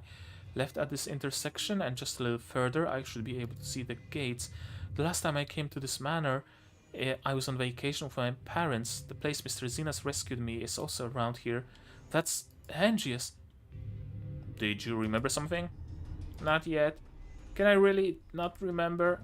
Angius, Hattie, Kristen. Hattie, according to the law, you're under arrest on suspicion of several serious crimes, including intentional homicide and arson. Oh, wait! She didn't do any of those things. Why are you trying to arrest her? What criminal would be willing to admit their guilt? Well, if you want to arrest someone, don't you need evidence? Evidence? And just didn't you see it too? Hattie killed Hamel before our very eyes. Kristen, believe me, Hattie didn't kill Hamel. Someone else must have killed Hamel from the shadows. In any case, Hattie was there when Hamel died. Even if she didn't kill him, she's obligated to cooperate with the investigation. Come with me. I need to find my lost memories with my mom. That's all I care about right now. So, are you resisting arrest? Call it whatever you like. It seems I'll have to resort to using force. Kristen, can you let Hattie try to get her memory back before you take her away? And Navi standing up to someone. That's a very cool picture. Also, that's a very big lance. Step aside, Angius. I will have to arrest you as an accomplice if you stand in my way of suspect again. Memories of Mom are very important. I can understand the importance of these memories to Hattie, and I promised her I'd help find these lost memories. So, no, there's no way I'm going anywhere. I will protect Hattie until she finds her lost memories. If you wish to protect Hattie, you wish to protect Hattie, but I also wish to protect Captain Zenas. Hattie set fire to the orphanage and took you hostage. It is you who cast a shadow on Mr. Zenas' knighthood. He has endured so much to find you and Hattie. If I just take you back and explain everything to the Shadow Lord and all of Umbreton, if I just do this, Mr. Zenas will be alright. I'll say it once more. Step aside, Angius. No, I'll never step aside. Hattie, protect the pendant. Mom, what did my mom want me to protect? Tell me, Mom, what happened that day? You pushed me into the fireplace so heartlessly. I'll say it again for the last time. Step aside, Angius. Give it to me. Die. My head hurts. It's like something's burrowing into my brain. He's here. This day, it's finally here. Mom? Hattie, no matter what happens, whether Mom is with you or not, Mom will always love you. Why wouldn't you be with me, Mom? I don't understand. It's too late. Hattie, make sure you protect this half of the pendant. This pendant symbolizes how much your dad and I love you. We'll always protect you, Hattie. Live a good life. Mom loves you. Mom? Why did Mom push me into the fireplace? Is someone here? Who is this? Who is it? No one has ever entered the house before. It wasn't easy tracking you down, Catherine Kelp. Do you really think you can escape? Zenas? This house is so dark. Why isn't there any light in here? A lady of luxury living in a house like this? It seems life hasn't been very good to you lately. However shabby the house I live in may be, as long as you're dead, I'll live very well indeed. Shh. A fine lady never speaks such foul things. Enough nonsense. I must kill you today, to avenge Fenrir. Fenrir? That's my dad's name. Did this man kill my dad? You overestimate your ability.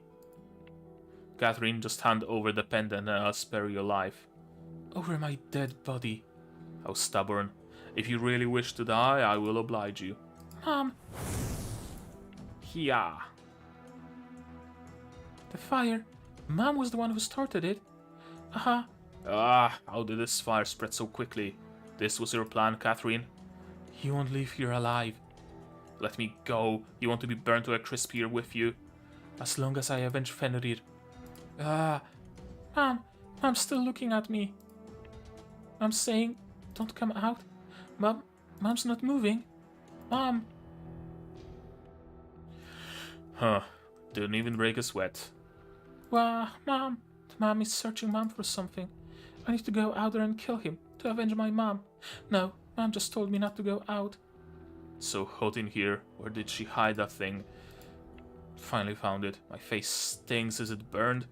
Fire! Fire! Can't let anyone see me. It's gone. Mom isn't moving anymore. Mom. That fire was out of control, but we finally managed to put it out. They found Catherine, but she's already stopped breathing. A fire like that'll choke you to death, even if the flames never touch you. If you have nothing nice to say, just say nothing. Huh. Help clean this place up if you have nothing to do. I know. Get over here. There's a kid in the fireplace. I've never heard Catherine mention she had a kid. And the kid's not hurt one bit despite those raging flames. She blocked up the windows and lit candles in the room during the daytime. It was only a matter of time before this happened, see? Come on, stop being so morbid. The most important question right now is, what do we do with this kid? Take her to the orphanage? I guess that's all we can do. Okay, so I was correct that there was something about that night guy. You managed to persuade Kristen to reconsider whether Hattie really is the arsonist. Thunder!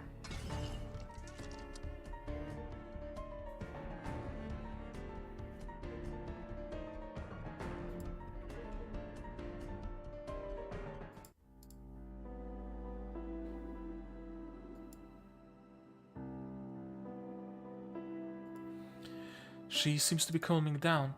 Thank you, Kristen. For what? Thank you that you wait for Hattie to regain her memory. You don't think Hattie is the culprit either, do you? After conducting a thorough investigation, I certainly suspect Hattie less. Although these cases are already related to Hattie and every clue points to her, but there are still many contradictions yet to be resolved. You're really putting your all into this case, Kristen. Mr. Zenas taught me that we should take every case seriously and never leave a single clue behind. But he was still unwilling to let me take on this case. So, Kristen, you've been investigating this case in secret? Yes. Speaking of which, Angias, why did you run off with Hattie? She's been holding you against your will. I believe she's innocent, and with everything that's happened, her emotions have been very unstable. She needed my help, so I asked her to take me with her. You established such a strong bond of trust with each other in such a short time? If only Mr. Zenas could trust me so much. How'd you find this place? A local showed me the way. It's not far from the orphanage, but it's still part of Ambraton. Many years ago, the locals here lived very hard lives. The year of the orphanage fire, Istvan won the hearts of a great many people after he took it upon himself to ameliorate the situation. After becoming the Shadow Lord, Istvan asked the people here to move to Ambraton. It was actually the very same man who delivered Hattie to the orphanage, which led me here. He said a fire broke out in this town before, and Hattie was found in the rubble after the fire was extinguished. The woman who lived here died, but the locals never heard the woman mention that she had a child, so they didn't know what to do. Finally, they decided to send a child to the orphanage. That child was Hattie. So that's it. Amazing work, Kristen. Found out so much with just a few clues to go on. It really doesn't matter how much you praise me, I'll bring you back with me to cooperate with the investigation. I believe from the bottom of my heart that you're truly amazing, and I will be a terrific judge in the future. If only he thought the same. Mr. Zenas? Yes. Mr. Zenas was injured using Illuminatics to put out the fire, but even after this, Mr. Hamill was killed. He no longer has any faith in me. I think you've done really well, Kirsten. Although we've only had the chance to meet each other a few times, I can sense you're a patient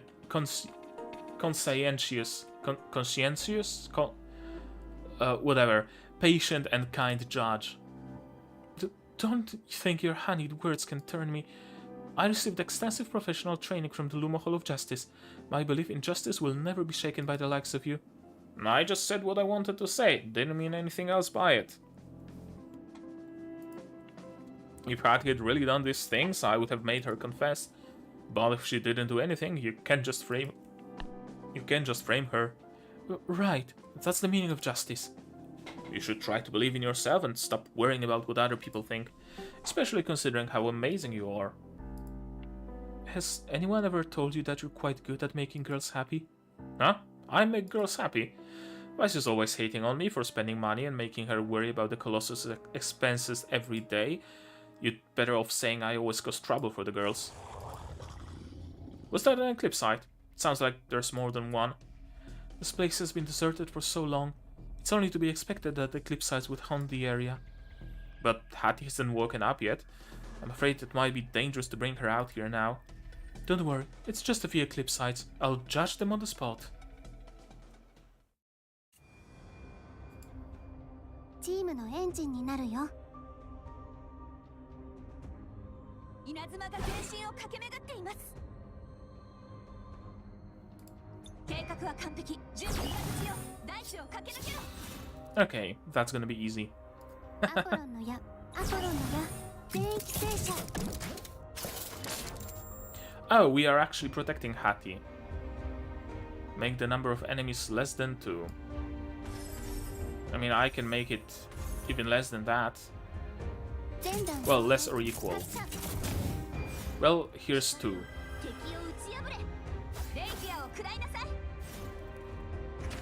Second wave, okay. And we need to bring enemies down to 2 again, it seems. No! Ah, fuck. My mouse just lost connection or something.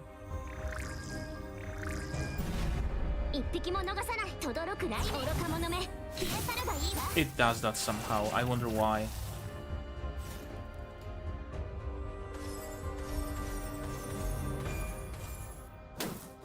I wonder if it's because I have the receiver behind my PC, maybe.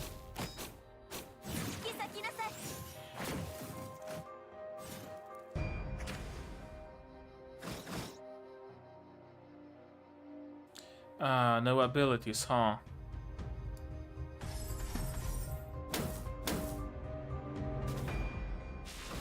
Yeah, I really should place someone else at the forefront of the team, not CL.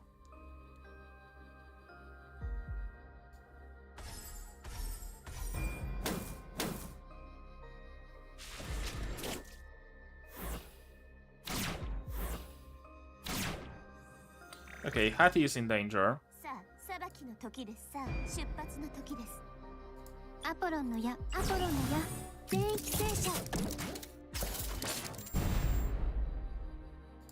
轟くライオ愚か者め。Is it going to clear at least some enemies?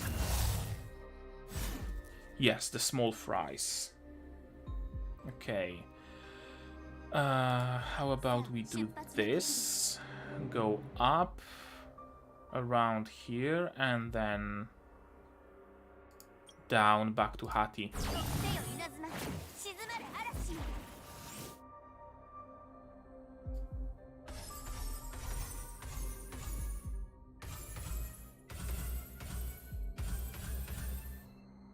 Yeah, that's gonna take care of plenty of enemies and the spawner, most importantly.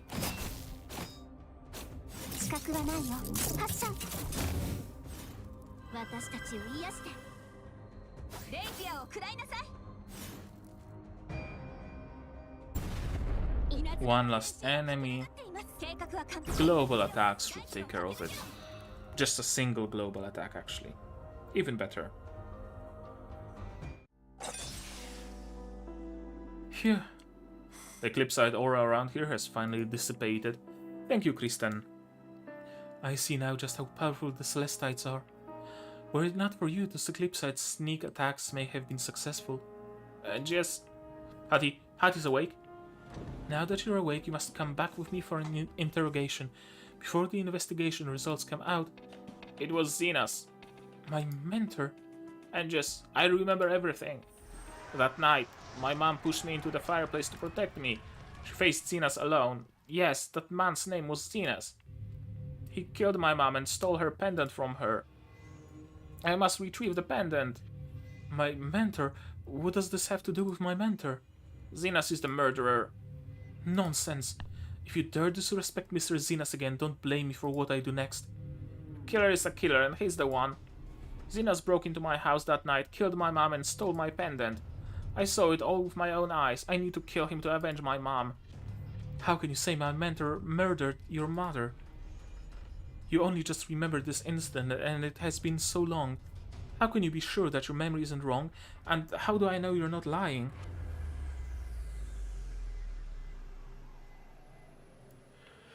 I know I'm not wrong. With the burns on his face and my mom's pendant, I'm certain he's the murderer. I'm sorry, but my mentor suffered a burn on his face when he was saving me. That evening my parents went out to a banquet. I remember it growing dark very early that day. As soon as I saw my parents off, it grew dark. I went back to my room to read by myself. Suddenly a huge fire broke out somewhere. My parents were not at home, and the smoke grew thicker. I just stood there crying loudly. Luckily, Mr. Zenas shouted my name and followed my sobs to find me.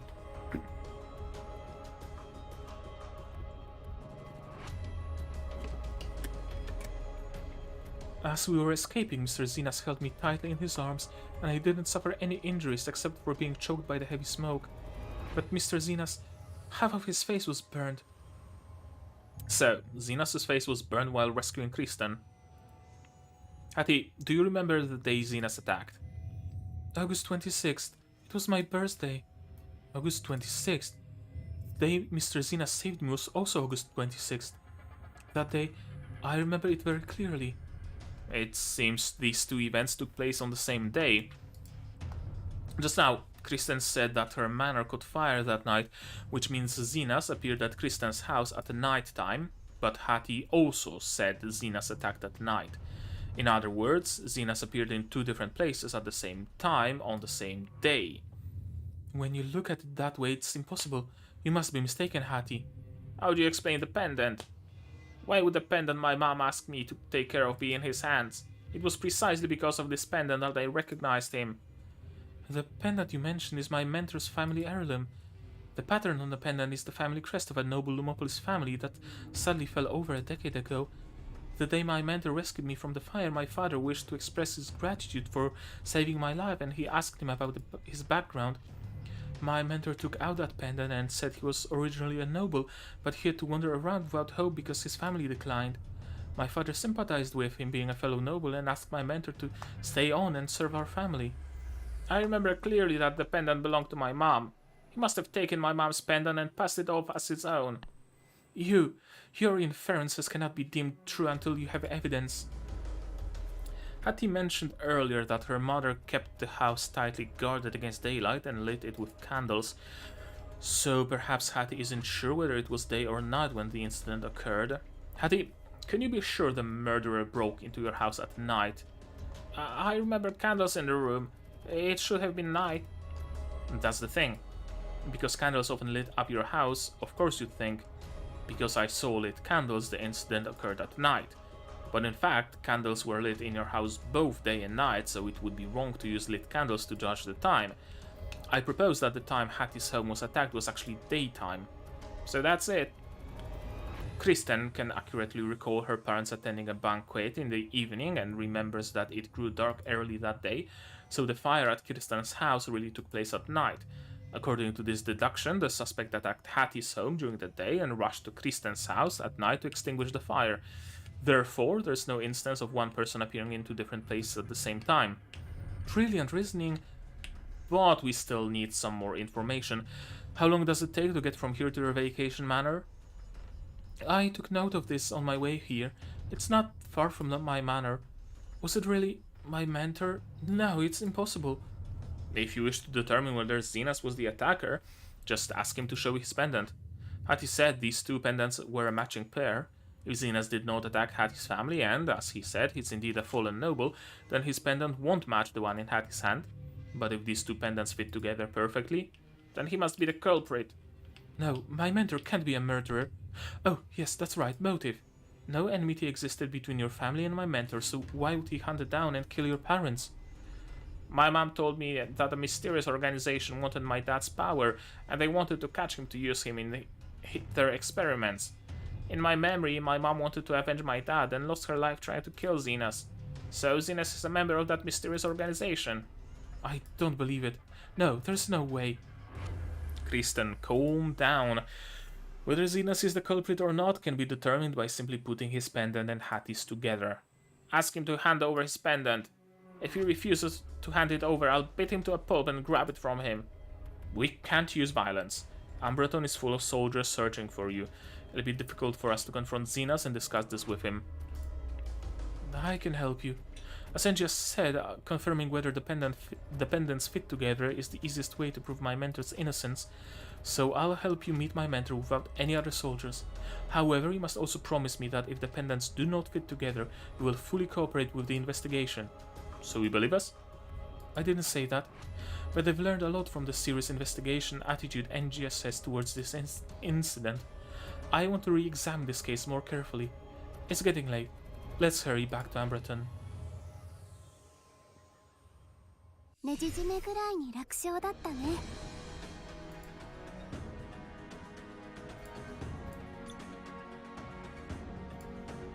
Yeah, it was Zenas. The question remaining is why. Return trip, and we are fighting Lumogards again.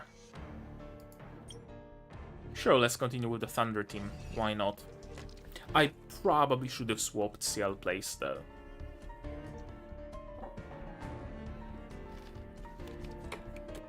She probably shouldn't be the captain.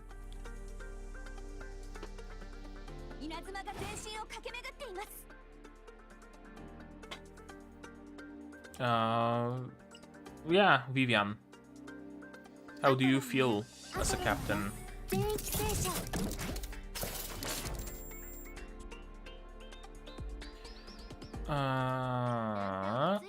How about that?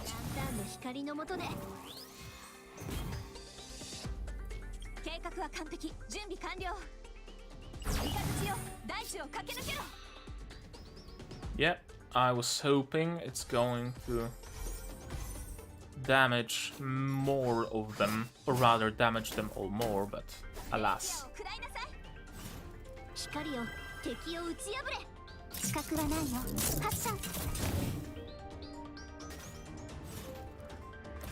Okay, the obstacle is cleared at least.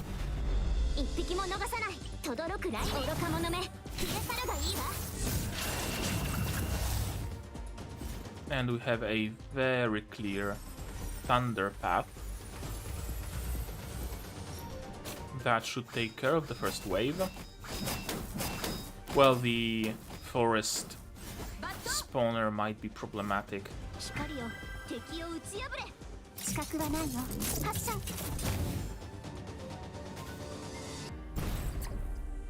Yeah, forest resists thunder.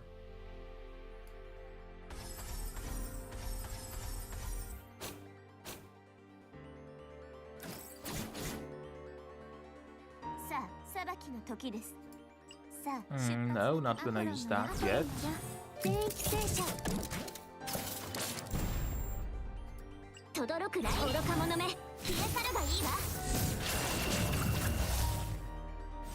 Okay, I was hoping that's actually gonna clear the enemies, but alas. I'm gonna do this, and that should complete the first wave. And now I'm gonna have Iridon's prism tiles left to open the second wave with. Exactly. Now how do we do that? Maybe like this. That will end up here and then down there. That should work, I think.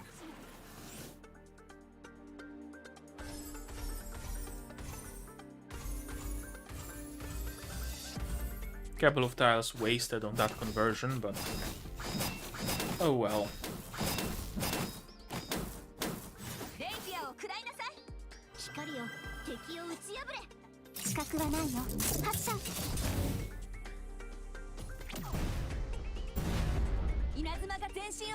The mines are really good.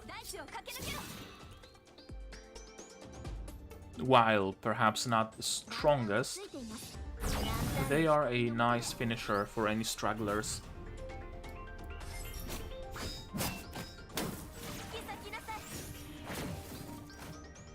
No. Not quite enough.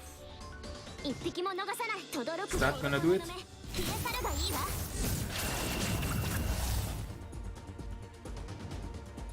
Not quite. How about this? There we go. ねじ締めぐらいに楽勝だったね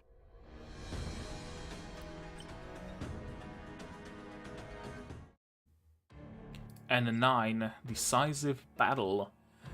Kristen, Hattie, and Xenias gather at the orphanage. Grudges, both old and new, will be settled here.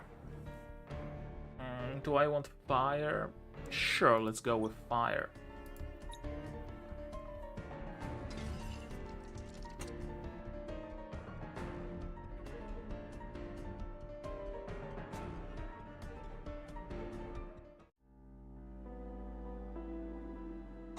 Miss Kristen, you're back. Just call me Kristen. Where's Captain Zenas? Why can't I find him? Captain Zenas took several people to the orphanage. The orphanage? What's the captain doing there? He didn't say. Alright, carry on. We couldn't find anything, sir. Keep looking, asking. Anything you find, you give it straight to me, understand? Reporting in. Did you find anything? No, but Miss Kristen is here. She wants to see you. What's she doing here? Sir, please leave us be. I want to speak with Captain Zenas in private. Yes, miss. Kristen, what are you doing here? Aren't you supposed to be presenting the case at the Lumo Hall of Justice? Before returning to Lumopolis, I wanted to ask you something. Can I borrow your pendant? My pendant? You once showed me a pendant with your family emblem upon it. Why do you want to see it? I saw a pattern similar to your family emblem while going through my files, so I wanted to take another look at your pendant just to be certain. Kristen, I watched you grow up. I can tell in an instant when you're lying. Sir? Come on, what's the reason? Well, I actually want to prove your innocence with that pendant. Prove my innocence? I learned that you might be related to an arson case many years ago. The pendant you always wear is the key to eliminating all suspicion surrounding you. What is the relationship between my pendant and this arson case? I was told that your pendant is part of a pair and matches the pendant I have here in my hand. All I need for you is to lend me the pendant and let me confirm whether the two pendants can be combined. If you're holding onto something related to the case, you should hand it over to the relevant personnel for the detailed examination. Directly questioning your superior with evidence? Kristen, have I taught you nothing all these years? If you don't want to hand it over, we have other ways of making you cooperate. Hattie. Kristen, since you've caught the suspect, why don't you just put her in jail where she belongs? Because Hattie isn't a suspect. The arson cases in Umbreton and Mr. Hamel's death have nothing to do with her. I see. So that's it. Kristen, you actually harbored a suspect and conspired with her to deceive your superior? I didn't. She just wanted to borrow your pendant. Don't you think your reaction seems a tad too extreme? Could it be because you're guilty? You took advantage of the fact that candles were lit in Hattie's house day and night to create an alibi for yourself and used Kristen as your witness. After you committed murder at Hattie's house, you set fire to Kristen's manor not far away, you pretended to be passing by and ran in to save whoever was inside, creating the illusion that the burn on your face resulted from your heroism. But in fact, the ugly truth is that the burn on your face resulted from the fight with Hattie's mother, who started a fire in an attempt to make sure you perished with her. Is this the story you made up to frame me? It's very exciting. This is my take on the case based on the information available. Kristen, is this what you also believe? Sir, Angius's deduction, Hahaha. Kristen, my lady, you really are something else. You'd rather believe a Caelestite you've only known a day than your very own mentor? Why won't you let us see the pendant? Clearly, all you need to do is show it to me to dispel my doubts. Since the seeds of doubt have already been sown in your heart, what's the point? Whether I give it to you or not, you have already reached a verdict. No, that's not true at all. All deductions require evidence to prove their veracity. Okay, say no more. In the future, do not refer to me as your mentor. Since you have chosen to associate with this suspect, the tip of my sword now points towards you. Sir, what's the meaning of this? Kristen, you have to trust your own judgment. He's trying to blackmail you emotionally. It doesn't matter whether he's your mentor or not, you have to hold on to the sense of justice in your heart. This is who you are, Kristen, a probationary judge of Lumopolis. Guards, Kristen has colluded with the Celestite to harbor the suspect Hati. Arrest them all. Sir. Let's kill people just doing their jobs. Hell yeah. I'm actually excited though, because they're not Eclipsites.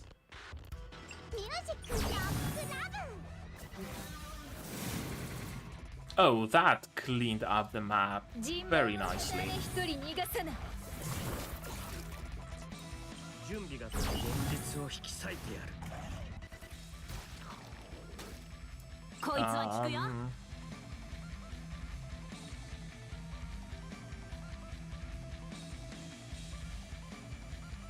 Okay, I'm gonna give you some effect.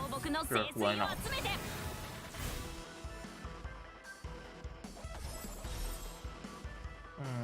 No, wait. What's the effect applied? Each stack increases active skill damage taken by 7%. Okay, active. Well, that's not doing me any favors, so I'm just going to proceed as normal.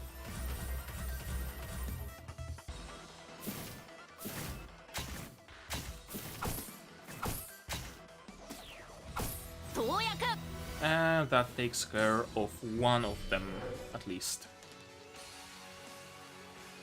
Oh no, Aurora time, so it actually takes care of two of them. Well, no, because this one's health won't go below 1 because of leaking.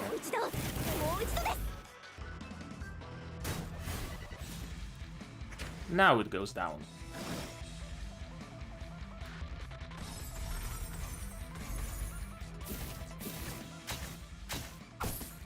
Okay, no.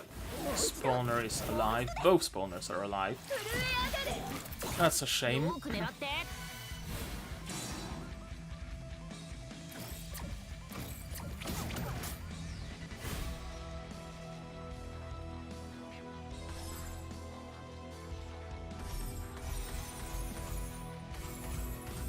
Sure.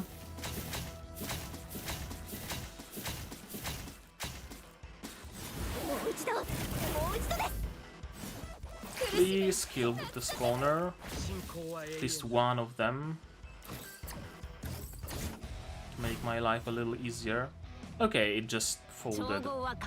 Sure, that also works.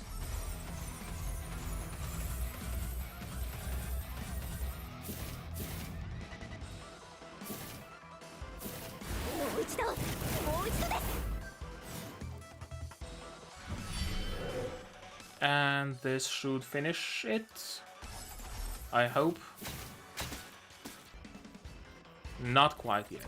Okay.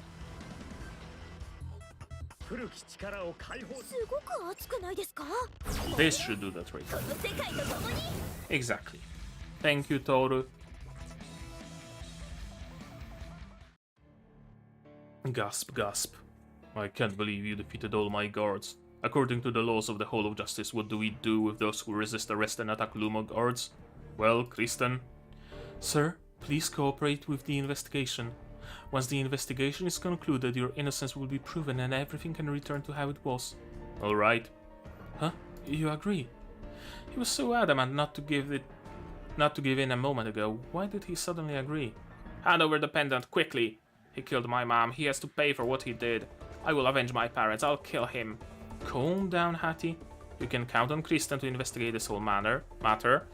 If you were to use violence to resolve things, you'd become a murderer for real. The Hati I know is a gentle and kind child whose parents love her. Your parents wouldn't want you to avenge them in this way. Really? Mom and Dad wouldn't want me to? Huh. I can hand over the pendant, but I'll need to return to Ambreton first and prove my innocence in front of everyone. Let's go, Kristen. When we return to Ambreton, I will prove my innocence, and then we can go back to how things were.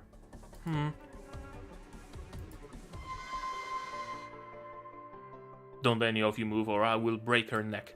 Sir, why? What do you think you're doing? Let go of Kristen. Well, in pursuit of the suspect Hati, the suspect resisted arrest and Kristen unfortunately died in the line of duty. You're insane. As long as Kristen dies, I'll be the only one who knows that what actually happened here today. I'll submit a report to the Hall of Justice, and Hattie will be branded a ruthless murderer and arsonist. And you, Celestite, you will become her accomplice. By that time, no one will believe a single thing you say. Do you really think you can cover up the truth? Do you actually think you alone can frame us with your lies? Truth, lies, what does it matter in the end? The important thing is that I continue my life as a knight safe in Lumopolis without further incident. As for the truth, it'll be buried with your bones deep in the earth forever. Sir, how can you say that? Didn't you always teach me to uphold justice and fight for the truth? Why? Why would you say such a thing? Kristen, do you consider me an important person in your heart? Ah! Since I mean so much to you, wouldn't you go to any lengths to maintain my reputation and position, even if it meant dying for me? Sir, what are you saying? You risked your life to save Kristen all those years ago. How can you be so cruel as to threaten to kill her? Hattie, I'm talking to you using my psychic ability. We need to find a way to save Kristen. Angus? I'll distract Zenas. You find an opportunity to sneak up on him. Got it. I saved her? You mean that fire? I suppose she owes me even more then. Now she has a chance to repay me. Unless my previous deduction was all wrong, you risked your life to rush into the flames and save Kristen, so how can you even think of hurting her now? Yes, the little girl I sacrificed my life to save and taught for many years. How could I bring myself to hurt her? Sir... But Kristen, my young lady, from the very beginning you were just a pawn to me. And that includes the fire. It was all part of my plan. What? I had long wanted to climb onto the back of a powerful noble and enter Lumopolis society. Your manor just happened to be nearby. I quickly learned that everyone working at the manor that day was a feeble nincompoop, so I bribed the help and set fire to the place. I pretended to be passing by and made out as though I was desperately risking life and limb to rescue this poor noble lady of Lumopolis. Sure enough, her family was very grateful to me, allowing me to smoothly enter Lumopolis society and live the life I had always dreamed of. That it was all thanks to you, Kristen. Look, I got my face burned to save you. You're abominable. I won't spare you. Was it worth disfiguring yourself just to integrate yourself with the Lumopolis nobility? Have you ever tasted power, Celestite? Power can be traded for money, but money does not necessarily buy power. As long as you have power, nothing is beyond your reach, and no one can stand in your way. Isn't that right, Kristen? You were born a noble of Lumopolis. It must be a wonderful feeling, no? Uneasy lies the head that wears the crown. Nobles should possess a noble character. Those who use their noble status for personal gain are not worthy of being called nobles. Ha ha ha.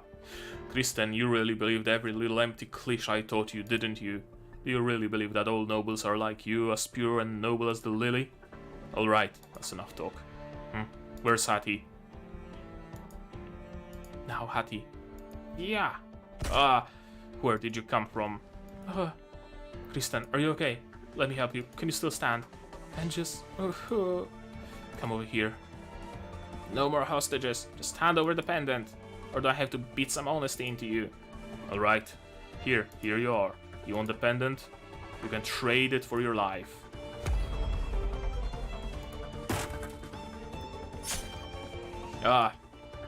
Pretending to hand over the pendant and launching a sneak attack. Huh. Now that we whip out our weapons, who knows who'll win. Kristen and the Celestite have little combat power to speak of, so now it's just you and me. After I deal with you, I'll take care of those two. Haha. My sword. Never mind. This axe will do just fine. You're not worthy of that sword with all the blood on your hands.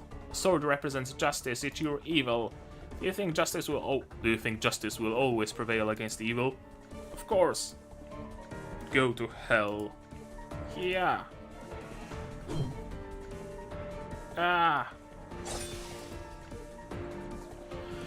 Feel that? That's your sword pressed against your neck.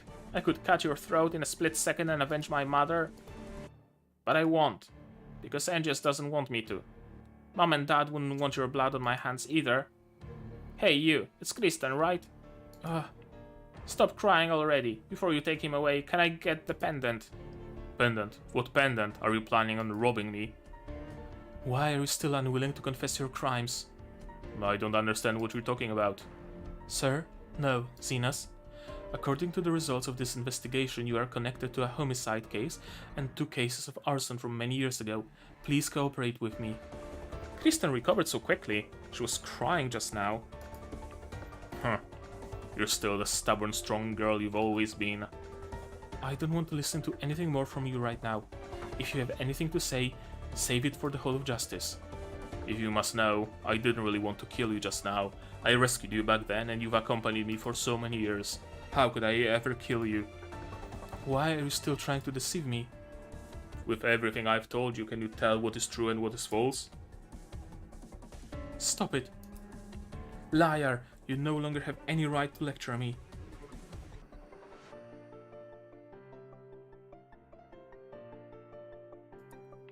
From now on, I'll judge who to trust and who to not trust for myself. I've grown up. I'm no longer the sheltered little girl in need of your guidance. As for your crime, the Hall of Justice will reach a just verdict. Sorry, Angius. Sorry for losing my composure in front of you. I will escort Zenas back to Lumopolis immediately and inform you of the trial's outcome in due course. My pendant? Rest assured, when I find the pendant, I will deliver it to you personally. Okay. All's well that ends well. そうでしたね。 I just find it hard to believe that Zenas would go willingly. Or maybe not. Oh no, we're fighting Hati. Hati takes back the pendant that belonged to her mother. She needs to face her inner demon bravely before revealing the secret of the pendant. Okay, so it's the fight with Hati's demon then.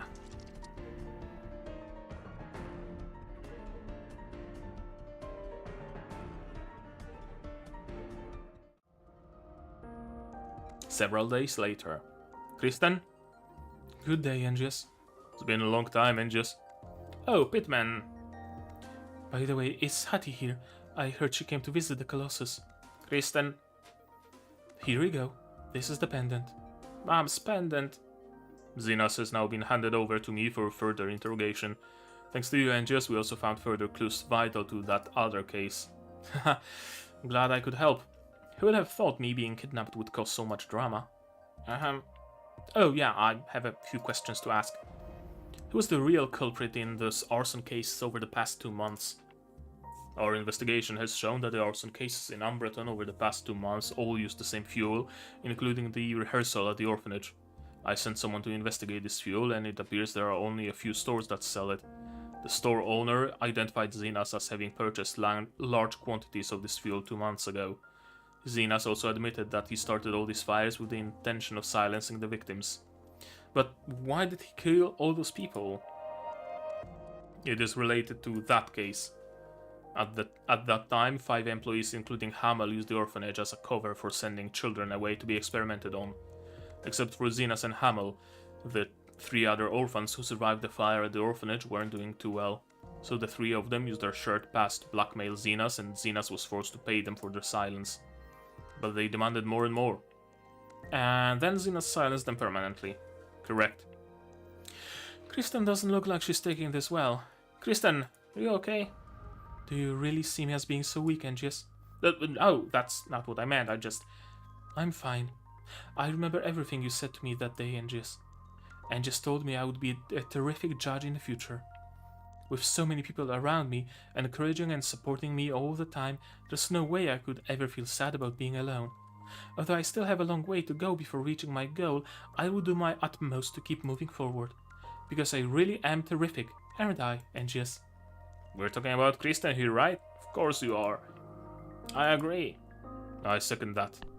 Oh, I forgot Mr. Pittman was still here. I have given Hattie her pendant, so unless you have something else to discuss with me, allow me to take my leave. Farewell. Feeling nervous, Hattie? Yeah. These 2 pendants are a pair. My mom gave me 1/2 back then. Mom said that as long as I put these 2 halves together, our family will always be together. But Mom and I have been apart for so long. Boo-hoo. Mom. There, don't cry. It's alright, Hattie, don't cry. Let Mom sing you to sleep. La la la la la la. Hattie, watching you sleep so soundly, I wish this moment could last for all eternity. But I also want... but I also want to watch you grow up. I bet you end up looking more and more like Fenrir. You were just a little fluffy ball when you were born, but now you're almost up to my knee. You might be older now, but you still like me to hold you in my arms and put you to bed, and when you wake up you still ask me to carry you to the table for dinner. I can barely lift you now, let alone walk with you. When I'm old and can't walk anymore, you'll carry me to bed and put me on my stool. Hattie, there's so much I want to say to you. I hope I can watch you grow up with you. I hope I can watch you and grow up with you always.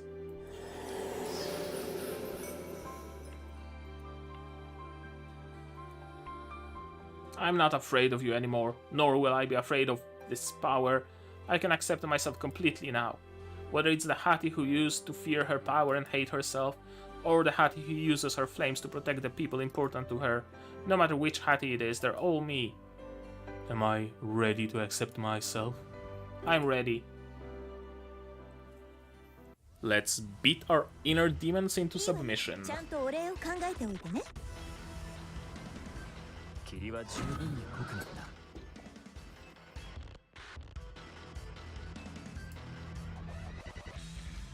Yeah, Demon Hattie.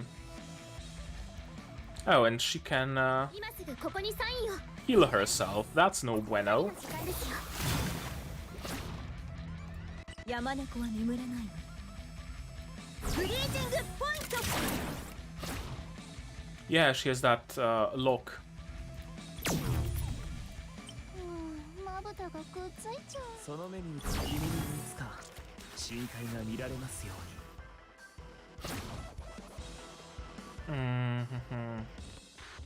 How do we do it?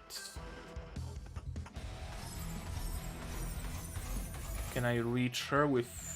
Azure can reach her. 癒してあげるわ。 Not quite enough to bring her health fully down.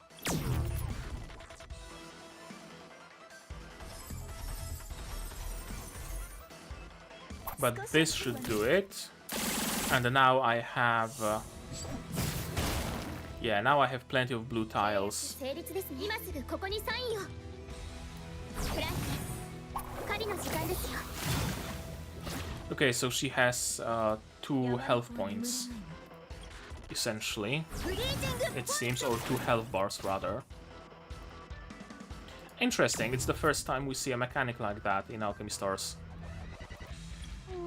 まぶたがくっついちゃう。君らって本当バカだにゃ。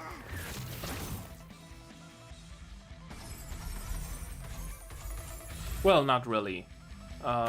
Bosses in 少し熱いわね。 the boss battle, whose name I forgot, also have multiple health bars, but it's mostly a trial of how many health bars will you manage to take off. Okay, so that's the final health bar. 深海が見られますように。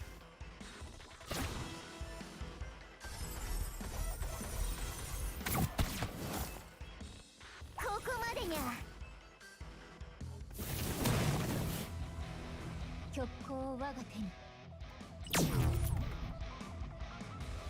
山猫は眠れない。フリージングポイン Is ト。 that gonna do it? Yep, that's gonna do it. Okay, the demon is dead. Oh, that's pretty. Saved. I won. You can accept yourself entirely now. You have reached a reconciliation with yourself. I'm very happy to see that you can use your powers so well. Is that Fenrir? Her father? Probably. I should leave now. I can feel the power of the flames.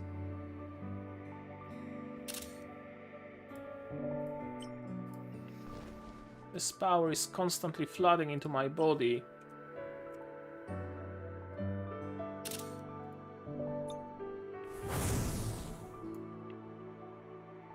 A flame flame created by my thoughts. It's warm.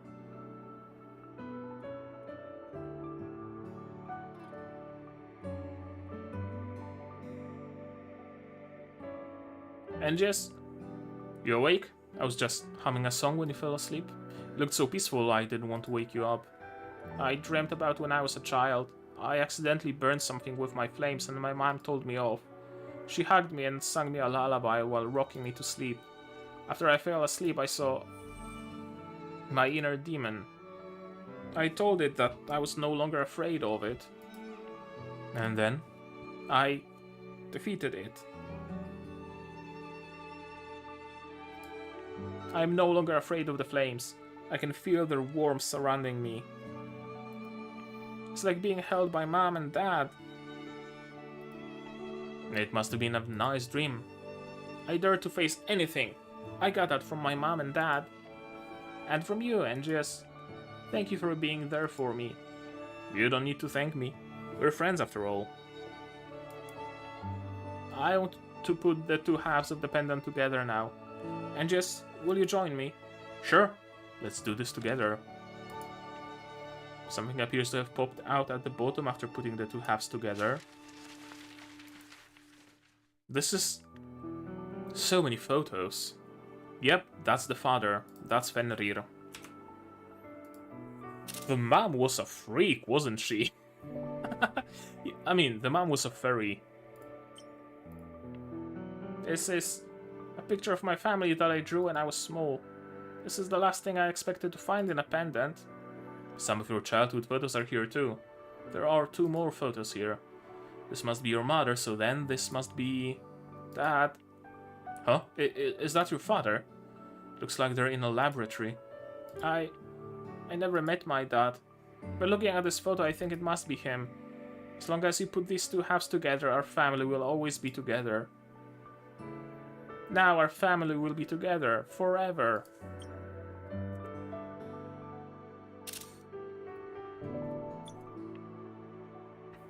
Somewhere in Umbreton. After handing the letter to Zenas, I followed him. You guys stick around and comb every inch of the place. Yes, sir. How's he going this way? Is he heading to the orphanage? It's been too long, old friend. It's you. Hamel. Could that thing in his hand be what the Shadow Lord wants? Not happy to see your old friend. I'm just afraid you're not here because you wanted to see me, but rather because you want something from me. Don't be so cynical. This time I'm here to bring you some news. So, she asked to meet up. What does that have to do with me? Andre and the other 2 are dead. Sooner or later it will be our turn. Rather than wait for her to come to our door, let's go out to greet her. Feels like Hamel keeps looking over this there subconsciously. I know you want to ask why I didn't do anything. In this letter of hers, she calls me out by name. If anyone were to find out the connection between us, it would make things a lot trickier. If that happens, I wouldn't be able to protect you anymore. Who's to say, you might even be found out too. You're threatening me. We all need to look out for ourselves. This is the address. Fine, I can help you with this, but you need to find some people to assist me. After Zenas left, I rummaged around while Hamel was asleep and found it. Record of their transaction dates, prices, and buyer information. Impressive. Many years ago, Umbreton was a chaotic, lawless land. The people of Lumopolis treated it as a dumping ground where they buried their sins. Now that I am the guardian of Umbreton, I won't let it return to the way it was. The shadows know all secrets. Understood, Shadow Lord. You've done well these past few days. Here comes my young lady. It's so cold and gloomy here. This is no place for a little lady like you. I came to say goodbye to you and my past. I always used to follow you blindly, progressing in the direction you wanted me to in both my thoughts and actions. I was your puppet. Young lady, I never forced you to do anything you didn't want to. What's on your mind? It makes me sick to know you are behind all this, yet you persist in affecting this nonchalant attitude. You are complete and utter scum. Sorry, I forgot myself. The pendant. What is in that pendant? Is that all you wanted to ask? I paid so much for this pendant. I want to know if there's something hidden inside, the thing I've been looking for. There were only some photos of Hattie's family in it. Just some photos? Just some photos. Well, I didn't expect things to turn out like this. If you have nothing else to say, I'll take my leave. This is the last time we will ever see each other. Goodbye, sir. Goodbye to my past. The completion of this orphanage symbolizes the painstaking efforts of countless caring Amberton citizens. Please allow me to take this opportunity to express my gratitude to these people once more. I hereby declare the Amberton orphanage to be officially completed. What a triumph! It's magnificent! I hope this orphanage becomes the source of many happy memories, and that the mistakes of the past will never be repeated. This orphanage is now under the supervision of Amberton's Shadow Lord, so you don't have to worry about that, Angius. Dream! On the day Zenas was arrested, Hattie and I went to the Firefly bar looking for you, but you weren't there. I had business to take care of. By the way, where's Hattie? She's... Now let's warmly welcome our orphanage's firefighting hero, Hattie. Hattie's heroic firefighting abilities have averted disaster across Amberton over the past 2 months, putting out big and small fires. A few days ago, a little girl was trapped in a fire at the rehearsal for this ceremony. Hattie rushed in without a second thought and rescued her. So she's not an arsonist? She was actually there saving someone. She's so brave, like a great hero. Miss Battle is so thoughtful. Now no one in Amberton would treat Hattie like a criminal. She's smart. I couldn't handle everything this well even if I had 3 brains.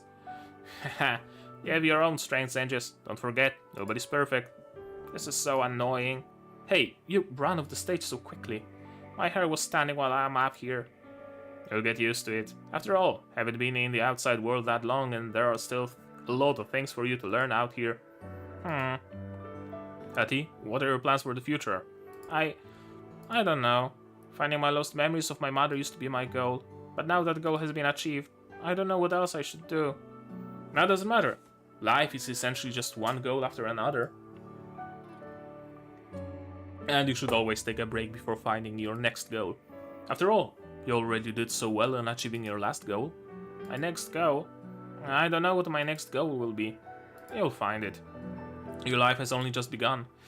Like I said before, many new and exciting things are waiting for you to discover in this world.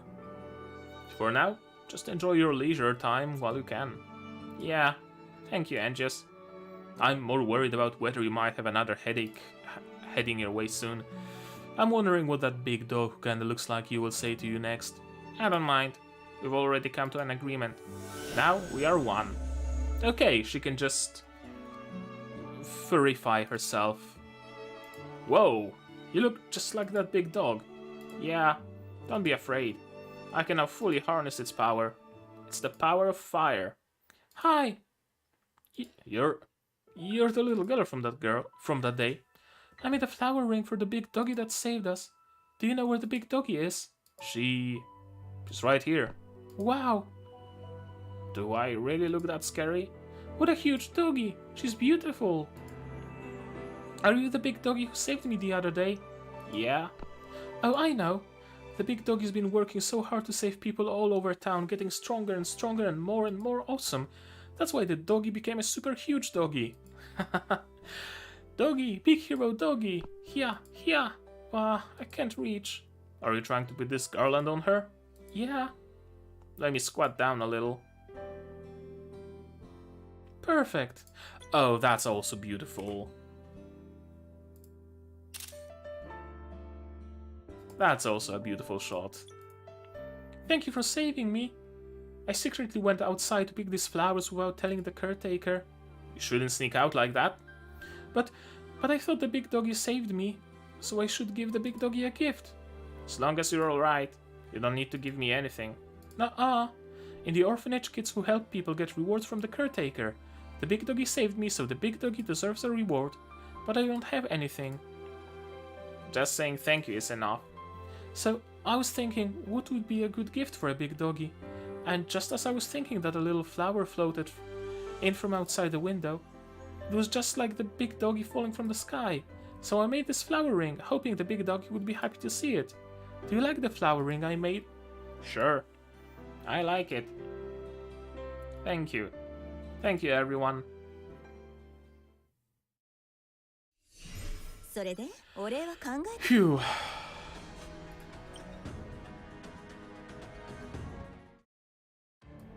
I was afraid there's gonna be some story stage. But no. Event completed with 4 hours to spare. Perfect. Aurorian trial then. Let's start with Hati. Hati is a fire... I don't know, some sort of a fire Aurorian.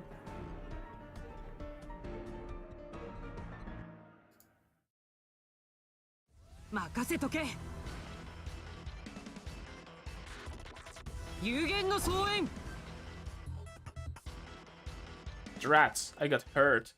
Some of them are still after me? No, these guys were waiting for here to ambush me. Looks like they put a lot of effort into setting up those obstacles, but are too naive if they think that'll stop me. Scorching Pursuit. Oh, she has 2 skills. Select one enemy, then teleports to the nearest tile to the target and deals 150% damage to 5 tiles in a cross shape. If the active skill was ready, becomes 4 surrounding clusters and the damage is increased. Sure.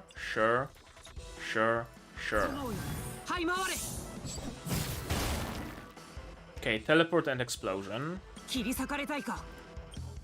Ominous Flame consumes 10% of the team's current HP to deal 250% damage to one surrounding cluster.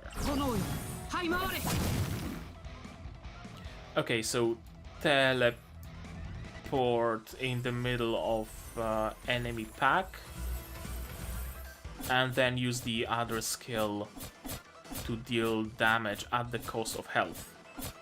Interesting. There aren't that many enemies that trade health in this game. Okay, they're still on a cooldown.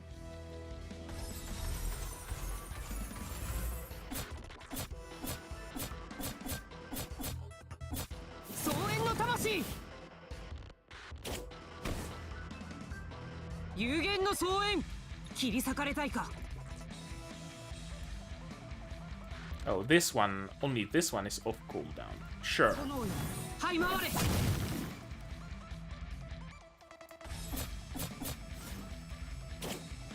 And I guess I can finish this guy with a wombo combo.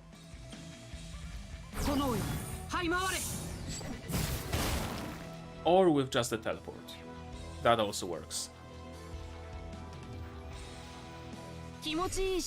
Okay, interesting unit. A mixture of a teleporter and a whatchamacallit? Teleporter and detonator. Oh, I love her art. This Halo is amazing. What does she do?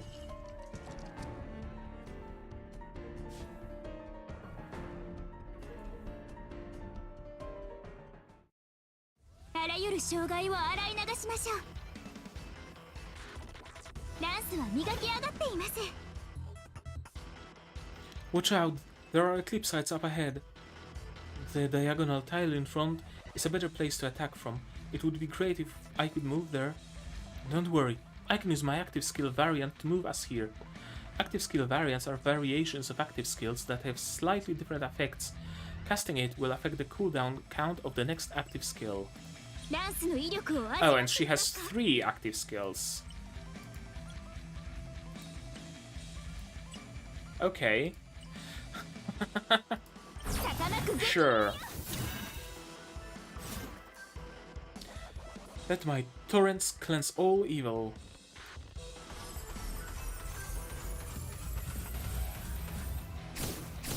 And she has a very interesting range of her auto attack. Seems to be a cluster with some side bits.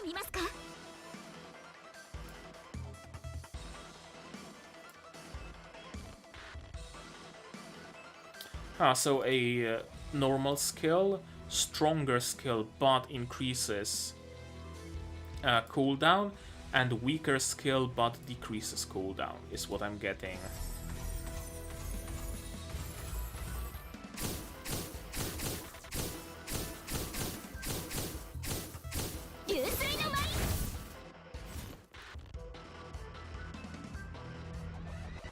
And she can do some crits.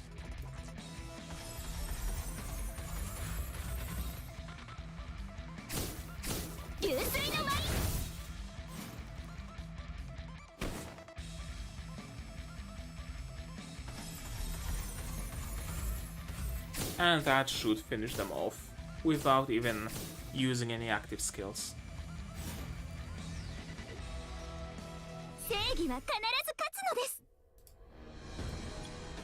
Yep, that works.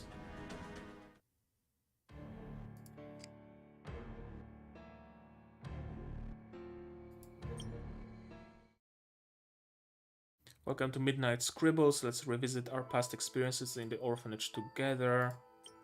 Pick up crane, continue drawing, sketchbook, event info.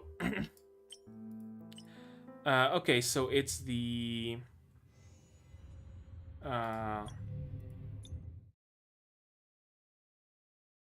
map of the orphanage. No, I don't want to start any conversations. No, I don't want to do any of that.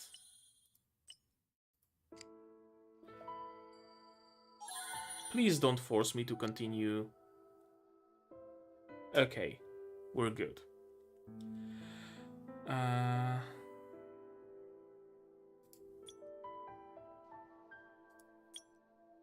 Okay, so it's just a story that we follow. Let's go back to reality. What did I want now? I wanted to pull for Hattie. Of course. Oh, we rolled into the next day already. Okay, sure.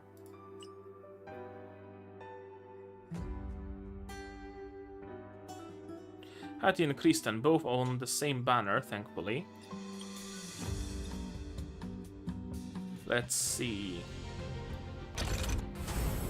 Nobody.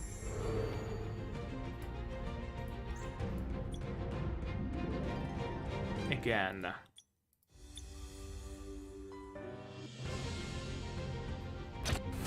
Oh, that's gonna be Hattie. And maybe Kristen as well, both on the same pool. Yeah.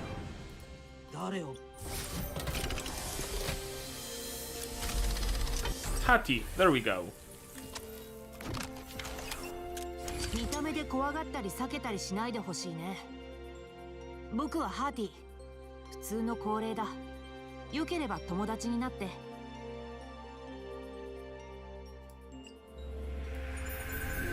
はじめまして。私は。はじめまして。エイミー。国境パトロール隊のリアだ。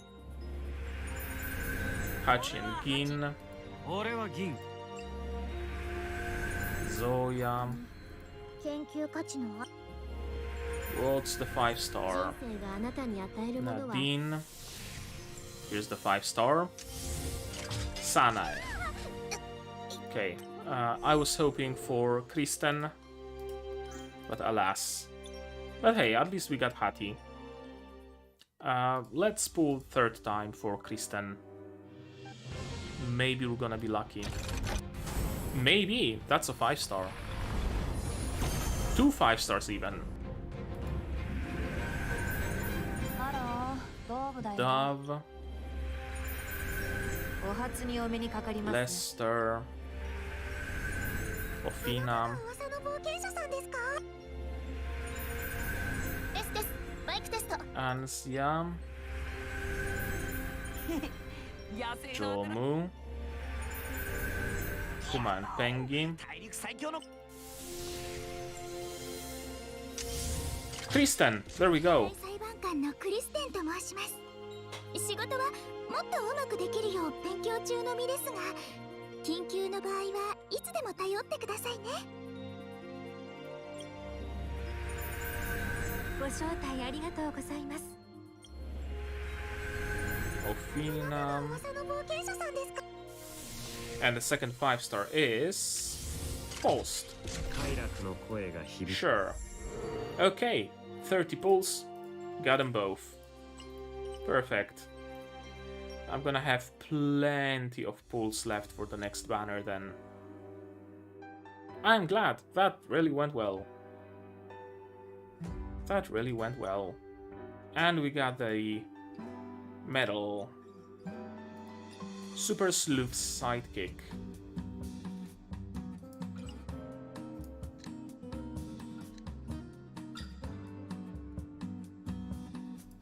Let's take a look at our newcomers.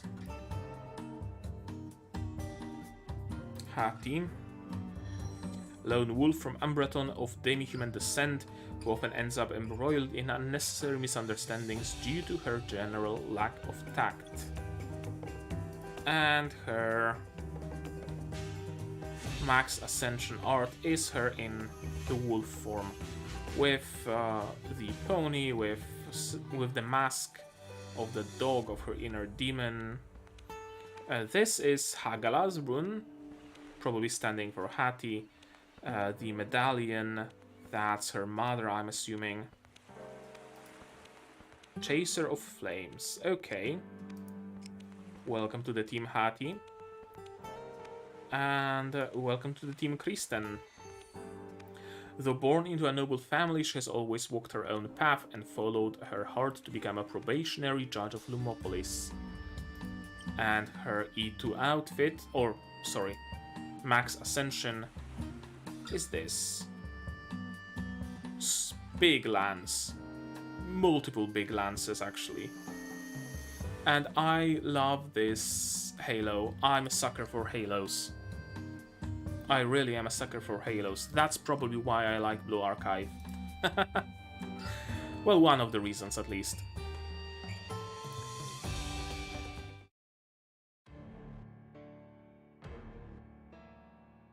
And those are hard mode stages, so I'm gonna... yeah, I might do them, I might not. We'll see about that. And I will need to cash in all those points to get some rewards. Mostly furniture, it seems, this time around. And Lumambers. Okay, that's fine. That is perfectly fine. And right now, I think what is going to be fine is ending this stream. It went for much less time than I expected. I honestly expected it to last for like 4 to 5 hours. My Alchemy Stars streams usually last that long. But no, 3 hours and we're done. Perfect. So, what do I say now? Leave a comment down below. What did you think of this stream, of this event? What did you think of my, I don't know, reactions, theories, whatever I said? Tell me, what did you think in general? I don't know, what you had for breakfast. Did you eat breakfast? Eat breakfast. Breakfast is important. Let me know in the comments down below, or you can discuss this game and others on my Discord server. Wait, I should maybe do it like this? No, like this. There we go. On my, or maybe like this? Yeah, like this. On my Discord server, it's linked right now on the screen and also in the description, so you can join it and talk with other people and myself there, if you wish. Like this VOD if you liked it, dislike it if you disliked it, but I would be very grateful if you told me why, so that I can improve. Subscribe to the channel to be notified of my anime videos and also of future streams. You might also want to click the bell icon to be notified of them. Support the channel if you want monetarily on Patreon or Stream Elements, for example. Both should be linked in the description below.